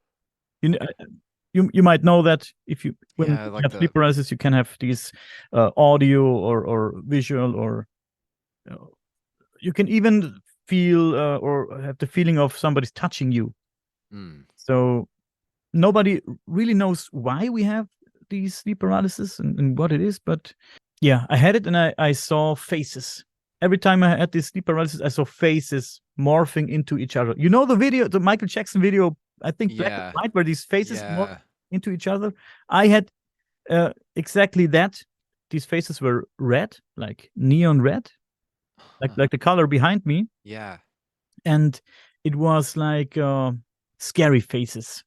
yeah. Do you know these Japanese oni masks? Yes, yes. People have that tattooed, something like that, like really angry and scary faces that morphed into each other. That You is, know, I yeah, well, that's also something you experience on DMT, by the way. And so DMT is released in sleep. And so it sounds like you and DMT have actually a really intimate relationship. It just sounds like yours is on some sort of drip filter or something to where it'll give you some stuff every now and then. And maybe it's cyclical. Like maybe you could tell that that time when you were young also matches up with the time that you had the grid go by whenever you closed your eyes or something. And maybe there's like a correlation to either experiences you were having, stresses you were under, foods you were eating, type of sleep you were getting, which was sounds like fuck all. And maybe there's something to a sleep deprived state, which will enable you to be more open to these visitations. Now, I don't think that they're good. It sounds scary as shit. And if it can morph into anything it wants to, which is the idea, then it should show you something that's not going to scare the fuck out of you if it was meant not to, right? But because it presents itself that way, that tells me that there's a lot of intent behind the way that presents itself. It's obviously scary. It knows that that's scary. But it's sort of like that Brave New World where I think that was Huxley, right? Where the aliens land and then they're the devil, they're Satan, but they have to like hide because they all look like what we would call demons, right? But they're this really nice altruistic race, but they look horrifying. But they can't convey that because that's just what their fucking face looks like, man. You know what I mean? So maybe it's something like that, but it sounds like if you can't move, that's terrifying. And that then produces cytokines within you and presents a fear that then is amplified by the faces you're seeing as well, then exacerbates this, and then you're putting off a lot of loosh, man. You're putting off a lot of good, scary energy that these things are just feeding the fuck off of and loving it. Yeah. If that's the case, if you want to look at it like that. Somehow I have to think about an episode I recorded not too long ago with my podcast co-host Dustin, and we had a guest. His name was Jack Chavez. He was talking about an astral parasite, which is an attachment from an astral realm, let's say. Yeah, it feeds of your fears and your bad feelings and stuff like that, and it can be attached to you for a long time. Also sounds very strange and science fiction-esque, maybe. That's what it would want you to think, right? It would create a world in Right. which that its existence it completely negates everything that makes sense to you. So that's put off a brilliant smokescreen with the entire reality around you. Yeah, sorry. The latest things that happened to me in this house here was this year and last year. I was getting up from a podcast. I went to the kitchen to have a glass of water, and then I wanted to go upstairs to the bedroom, and I heard a strange noise coming from the back of the house, and I looked. I saw this strange big shadow standing there. It was a big shadow, like, let's call it humanoid, but I couldn't see arms or a face or eyes, but it appeared to be humanoid. And I thought, why is this shit always happening to me, man? I don't know. But it was a strange occurrence because I went upstairs. I was scared and went upstairs, and I went to bed. And the moment my back touched the mattress, I went snap, like I was waking up. And I sat in bed and I had to think for 5 or maybe 10 minutes. Was I sleeping? Or was I really upstairs now? Did this really happen now? And then it came to my mind that I was in bed already for maybe an hour. So, but it felt real, like as if it really happened 5 minutes ago. That was so strange, man. That was very, very strange. And then Do you I thought, lucid dream? I tried, but I tried past life regressions. I tried hypnosis. I tried lucid dreaming. I tried astral travel because I'm interested in all of that stuff. But my brain, because I'm a skeptic, I think everything is possible, right? Mm-hmm. I do not doubt too much. But as a skeptic, I say, I don't know. Maybe people tell me the craziest story about their astral traveling and their out of body experiences, and I say this can't be real, man. No way. And then of course I want to try it, and I try and I try and I try, and all that happens when I'm lying on my back and listening to this music and this people guiding me through this process. I fall asleep. You're just sleepy. Yeah, I just fall You asleep. and I are so fucking similar in this way, man. But you actually have had way more encounters than I have. I've seen 0 UFOs that I can say, yep, that was an interesting experience. I've seen 0 shadow people. I've got no contact from archangels or anything like that. No astral travel. The only time I've had an altered perception is when I was in an altered state, meaning psychedelics. That was it. That's why I love psychedelics, because that's when I felt like I was achieving that, because I'm not able to on any other way. The most interesting too is you're very scientific minded. I'm as well, but I'd say that I'm open-er, right? Let's just say, because of the way that I've been looking at things, which is not bad, just different. And to say that, though, is to say that I've still, even in this, whatever you see before you, has not experienced in the same way that you haven't either. I've been looking for it like crazy to experience it and have not. So it is interesting, right? then the question is why? Like, what's up with us? Like, why aren't they fucking with us? And is it because we can't be fucked with? I don't know. Or is it because they're hiding and they're already very embedded in places that you and I can't see logically, and so therefore we have no ability to root them out? You want to try us? I think so, always. Yeah. Thomas Jefferson, the price for freedom is ever vigilance. Freedom's not free. Ever vigilance. You got to be on guard. Yeah.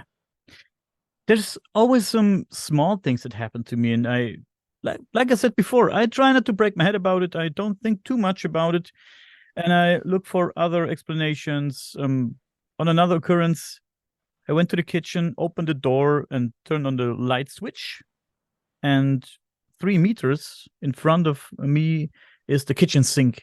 And on this kitchen sink, there was a little knife. In Germany, we call it Schnitzer because Schnitzer. Schnitzer because it's a very sharp knife that you can, I don't know, cut a sausage and eat it right from the knife, like a really sharp knife. So not a butter knife. And it was laying on the kitchen sink. And the moment I turned on the light switch, I saw the knife turning like a compass needle, like 3, 4, 5 centimeters in a perfect circle. So it wasn't rolling around; it was just turning, and not too fast, like a compass needle. I don't know how to explain it, and immediately I thought maybe there was a mouse on the kitchen sink because we have an old house from 1860 something, and maybe there's a mouse. Sometimes we have mice in the kitchen, and maybe it was nibbling on the knife, and as it ran away, it turned. Sure. Pushed the knife, but the knife turned slowly, like I said, like a compass needle. And then I looked to the window. Maybe the window was open. The wind came in, or I don't know. I don't know what happened, man. There was another thing, and before that, I think a year before that, I went upstairs, went into the bathroom, and I turned the key around. I closed the door and turned the key because I have kids, right? And you want to have your privacy. Although it was very late, it was I think 1 in the night or something like that. But I closed the door and turned the key around. And as I was washing my hands, I saw the door handle go down slowly and go upwards. And I dried my hands, opened the door, and looked outside and called my daughter's name and said, "Do you need to go to the toilet?" Nothing. I went to her bedroom. She was in her bed like this, sleeping for hours maybe already. And I went to my stepson's bedroom. I think he was 15 back then. And he also laying in bed like dead for hours already. I went to the master bedroom. My wife also sleeping, snoring. And I say, what the fuck was that? Oh my God. Again, man, again. How strange is that? I do not believe in I don't think it was a ghost or something like that. Then I thought maybe it was the cat. The cat, just a few months before he died, he learned to jump on the door handles and open doors. But we have these fucking old door handles. If you pull it down and let go of it, it goes snap with a loud sound. It's a feather inside of it, and it goes ding ding ding, a spring. Yeah. It was the case. It went down slowly and went up slowly. Wow. And then I thought, man, it was 1 in the night, maybe 1:30. I was tired. Maybe I hallucinated. I don't know. So everything's possible. Hallucination is possible because I was very, very tired, like very tired. And maybe something strange tried to visit me while taking a crap. I don't know. I think it's interesting though that you have all these experiences in the night, like really around when nobody else is around and when everybody else is really in hard sleeps. It sounds like you do you not sleep very much or not need very much sleep? I need sleep. I'm doing this podcast thing 7 days a week. 7 days a week. I work for 10 hours. We'll talk about it later, but go ahead. Yeah, sorry. I want to know why. Go ahead. I have a full-time job. I work at the construction site for 9 or 10 hours a day, and then I go home, take a shower, and then I go to the computer and have a recording or cutting episodes. You know the deal, editing and stuff like that, or doing my research, phone calls, emails. I have a sleeping disorder. Is the way you put it, sleeping disorder? Yeah, in English, yeah. Sleeping disorder. Sometimes I sleep 2 or 3 hours a night, sometimes 4. and on the weekends, on a really good day, maybe 5 hours. But that's all right. 5 hours is okay. But most of the times I sleep like 3 or 4 hours, or on and off for half an hour sleep, half an hour awake, and so on and so on the whole night. So yeah, I have big problems sleeping. And when you mentioned that this always happens to me in the night, in the middle of the night, I don't know. I'm not sure about that. You could be right, but I would say it happens to me in a state where I'm very, Yeah. yeah, I mean, when you're tired of shit, it's yeah, that theta state, that state when you're so drawn out physically and mentally. I mean, you're just running on the last little bit in your subconscious autopilot that you got right. just to not trip over yourself or piss over yourself when you're trying to go to the bathroom, right? So it's expending all that. And so therefore the filters that normally block out all the freaky woo-woo that's happening around you are dulled. It's like they're fatigued because all the energy is just going to kind of keep you plugged along, so they can't dedicate energy to propping up the false matrix around you. It's interesting, man. I mean, maybe that's what's occurring. You're in such a sleep deprived state that you're transitioning dimensions in a way, but your sight's literally so fatigued that it can't, again, filter out all the shit that's going on around you that normal reality would rather you not know about. Back then, when I was living alone, I'm with my wife now for almost 12 years. Back then, when I was, Congratulations. oh, thank you, man. Yeah. When I was still alone, many years back, I lived like a hobo, man. I had this very dirty apartment, like really fucked up apartment. I left my parents when I was 17. I had problems with my parents. Not going into that now. I talk about it, but would be too long now. Sorry, would be too long now. I left my home, my parents, when I was 17, and from that day on, I moved in with my back then girlfriend, who was later my wife. Then we got divorced, and then I was living alone again. I was living in this fucking apartment. I was paranoid. Like, I'm really a person when I'm alone. Last year, my wife and the kids, they went on holidays, and I couldn't come with them because of my work. My boss said, "No, you're not. You're not going anywhere. You have to work." Hmm. So I was in this house alone with the dogs and the cat. So I was alone. And every time I am alone, since, like I said, back then when I was just a youngster, I'm pretty paranoid, man. When I'm Yeah. alone, I sleep with the lights on. I check every door at night. I'm really afraid. I'm not afraid of saying this. I'm really afraid of sleeping with the without the when the lights are out. So whenever I'm alone, the lights are on, man. And that has to do with, did it have to do with your parents at all, or was that strictly from the phenomena that you encountered? Could be a little bit of both. I left my home, my parents, when I was 17, as I told you. I never was introduced to living alone and dealing with myself like slowly. Right. Right. I, Yeah. Same. Yeah. it was a big fight, and then I left. Bam. Same. And Same. then I Yeah. was with my girlfriend. I was never alone until my back then girlfriend. We married. We had this. We had kids, and then we separated. And then I was alone for the first time. I was fucking alone. I was, man, Yeah. what am I gonna do? I was in this fucking hole because I was so sad because she left me and the kids and everything. And man, I was still young. And what am I gonna do? I'm alone now. It was being alone always fucked me up, man, like really hard. And I don't know if it came from this or my parents, or I don't know, man. And whenever I'm alone, lights are on. All the lights are on, and I can't sleep. It's interesting that you say this. I found a loop for me that I saw was disempowering me, but it was a loop that was outside of myself that I was participating in, but I can see how damaging it was, but I couldn't see it while I was in it. So let me just present an idea. With good sleep, with like solid, good, strong sleep, and when you really start to embody and covet your alone time, there's something that happens when you can spend time alone. It's a master's trick, they say. Now, I've always loved my alone time, so I don't necessarily empathize with what you're talking about, but I can see it from the other side of the room, if you want to say it that way. And from this perspective, I see how beneficial my alone time actually is. So my point is that perhaps something is keeping you from your highest power, which is being comfortable and empowered in your alone time. and also getting good sleep. So therefore that you can really fight this whatever the fuck is for the last time and shrug that cycle off for the last time. I'm I'm interested to see, and brother, I'll help you walk through this in any way I can.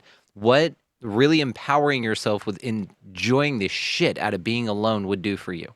A hobby like painting, something like this, something not having to do with the podcast, by the way. It's a complete pattern interruption. Maybe writing a book, maybe something like that. Maybe just going out into the woods and walking by yourself. But this spending time alone is something that is so crucial because if you think about it again, everything that we've been talking about here, all of this it's dangling keys out here. It's hey, look over here. Hey, look over here. Don't look within. Don't look where the answers are. Look over here. Look over here. And if you're given fears that then get you to outsource that automatically, like it's something the archons can just go, oh no, we don't have to worry about him. He's under that, and that. No, he can't be alone. He'll never figure it out. And then they walk off. It's on autopilot, right? But if you transcend that, when you transcend that, maybe it's a key. I'm just saying, because again, how powerful alone time is to the individual. I think this is a big key. Then they're gonna perhaps turn another eye to you once you transcend that, because that's a massive power play on your part, is being comfortable in your own skin by yourself.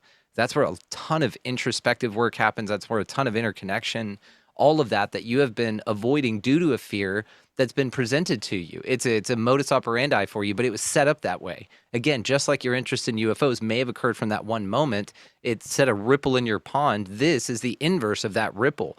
This is it scares the shit out of you to be alone and to contemplate these things. It's the under part of the water, like the ripple that happened on top is all the positive shit, but this is that under layer. And I think that seeing it as that cycle will empower the fuck out of you, brother, because then you're unstoppable. You can sleep in the dark, flip off all those archons, tell them, yeah, you can't feed off of me, because it's beyond the fear then. That's when you stand up and you go eat an absolute massive astral dick, and they fucking back away. This is the thing. Those scary faces and all that shit, they need to do that to you because of how powerful you are. They need to look at how much effort is spent on apprehending your perception and your reality. A ton, all of it. Every bit of energy in this place is spent making you think that you especially, but this place absolutely is not what it really is. And it's actually very limited, which is bullshit. I love how you approach these kind of things.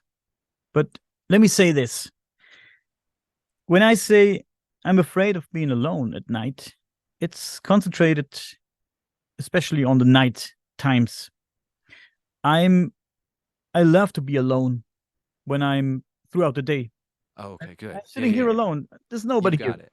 Okay. And I'm going to the woods a lot. I take my dog. I have a French bulldog, and I'm going to the woods like 3-4 hours walking through the woods. Love being alone. And sometimes I hate people. I don't go to conventions anymore. I don't go to concerts anymore because I'm not comfortable around many people. I do not like to be invited to birthday parties because there's one thing I really hate. It's small talk. Talking about the weather or what is your job like? Do you like your job and what you do and and this and that. I love having good talks, and sometimes people want to have small talk with you, and then I do it, of course, because I don't want them to feel bad. But I hate small talk. I hate talking about things that doesn't give me something. I don't like to discuss the weather or politics, or I don't care about that. I like deep talks. I like interesting conversations. And so this is why I do not go out a lot, and I like being by myself, but I don't like being alone in the night. So it's concentrated. This phenomenon is concentrated, especially on the night times when I still think there's some empowerment there. There's still something there because of the reason that it occurs, and so specifically. I don't think it's anything for you to hide from. I think it's something that's being scary because it knows that there's so much truth in it for you, and that there's really a lot of power in when you discover it. I think there could be something left from that night I was telling you about when I was just, like I said, 9 or 10 years old. Maybe it's from these nights, or from these maybe it did something to me psychologically, Hmm. all these nights full of sleep paralysis, right? Maybe there's something left. Well, it got you on your recuperative cycle, which is fucked up, man. I mean, it dropped a parasite in you that affects you when you need it to not be there. You know, when all of us have like the challenges of the day, we can still escape and sleep. And it doesn't sound like that you get that. And that sounds very debilitating, like incredibly debilitating. And I'm shocked. I mean, you're a miracle walking is what you are to function as well as you do and to be as sharp as you are and to do what you're doing and do it so well. It's interesting, man. I think that there's just something deep in there. And I think that by recognizing it and calling it out, that's how you're going to get rid of it, empowering it. Just stand up, tell it to fuck right off, tell it you see it clearly, you see what it's doing, and it's not permitted to do that anymore. And see what it does. It's going to double down. There's going to be a scarier occurrence that occurs within that, but do not back down, is my Yeah. suggestion. Before we stop here, let's change the topic for a few seconds and then talk about your show. So you're dealing with a lot of guests. I'm sure you talk to a lot of people. Can you share one of the most compelling narratives of, let's say, high strangeness that has been shared with you?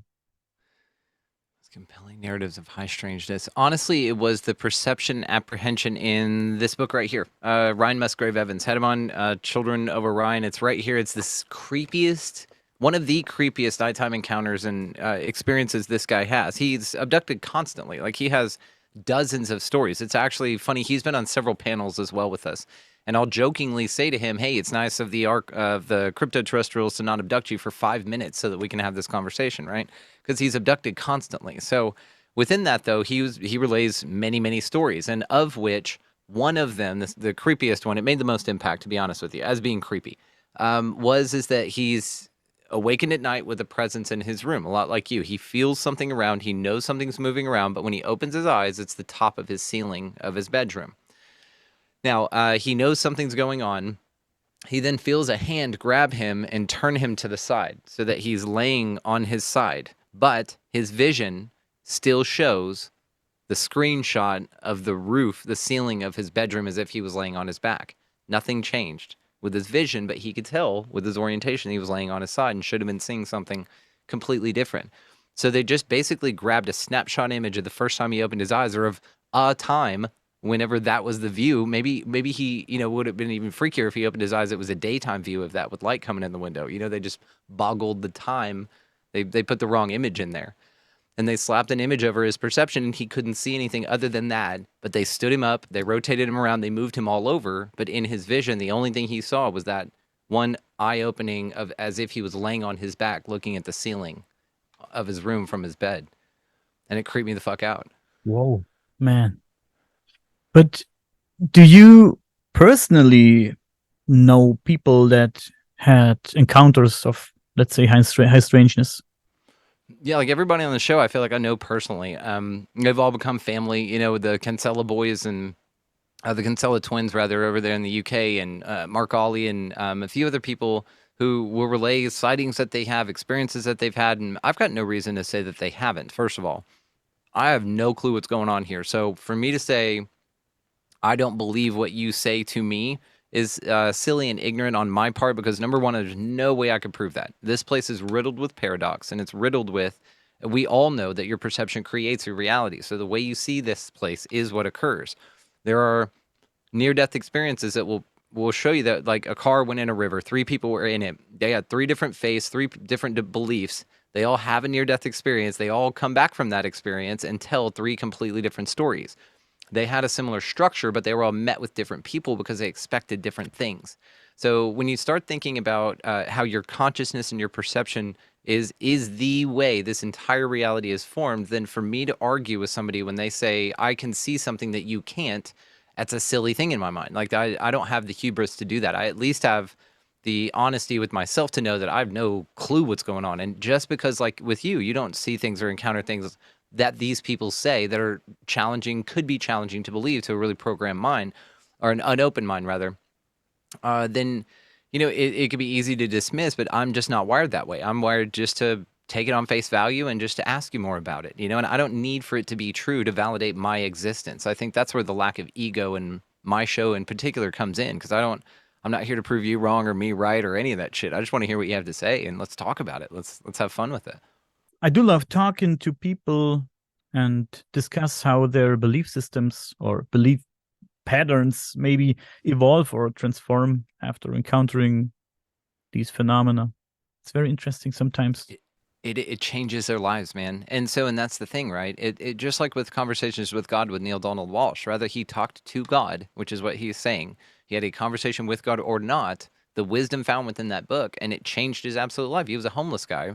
Now he's written 39 books in 37 different languages across the world. I've actually had him on. He was incredible. And so books like that, stories like these, where there's a lot of wisdom and impact, they're trying to relay their story, perhaps looking for answers, but also think of all the people that don't talk about their story. I mean, Calvin Parker, you said earlier, he initially told everybody that he fainted and passed out and didn't remember anything from the event, just simply to avoid all of the shit that he ended up encountering with the persecution and the questions and all that shit later on when he did finally say that he remembered.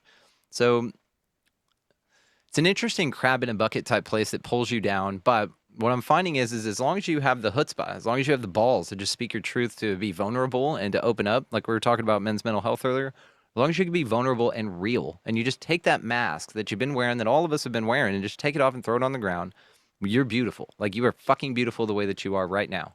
And that mask was only hiding that beauty. I mean, it's nothing that was attractive in the first place. It's just what people told you was attractive. So throw it on the ground, step on it, take a big old shit on it, tell the archons to fuck off, and that you're getting some rest, and that you're done being their food source, and just don't be palatable anymore. Enjoy this place. Yeah.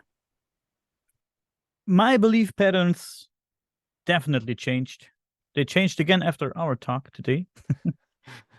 Whenever I have behind me, you can't see it because of the green screen. Behind me, I have a lot of old books, like for school books or books with dinosaurs and pyramids. I love Egypt and I love pyramids. I love talking about the fucking pyramids. And when I remember way back, many years back, reading these fucking books about how these pyramids were made with all these wooden, I don't know, things, and how they pulled those stones and over locks, and I believed it back then. I really believed it, and now I have these crazy thoughts that there have been machines or mechanisms that were capable of lifting and moving heavy objects such as stones through the use of frequencies.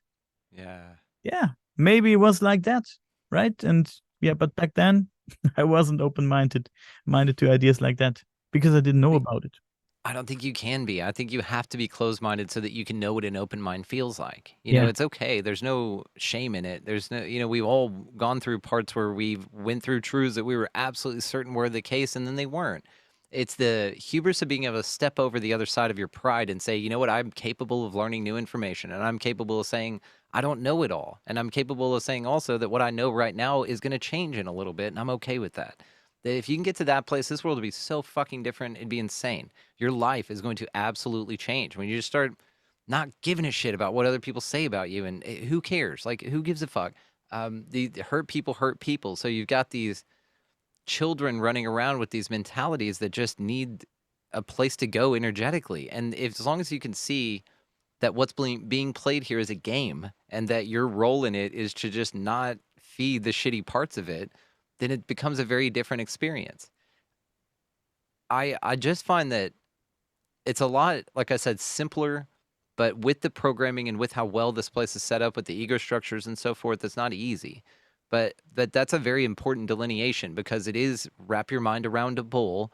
And if that's the case, then you can see where you are caught in your own loops, or where your own, I guess, invitations for these types of experiences are, and where your limits are, because it's all self-made prisons here. And that's what's so fascinating about this place, is you were handed all of the chains to lock yourself up with, and you did a great job at it.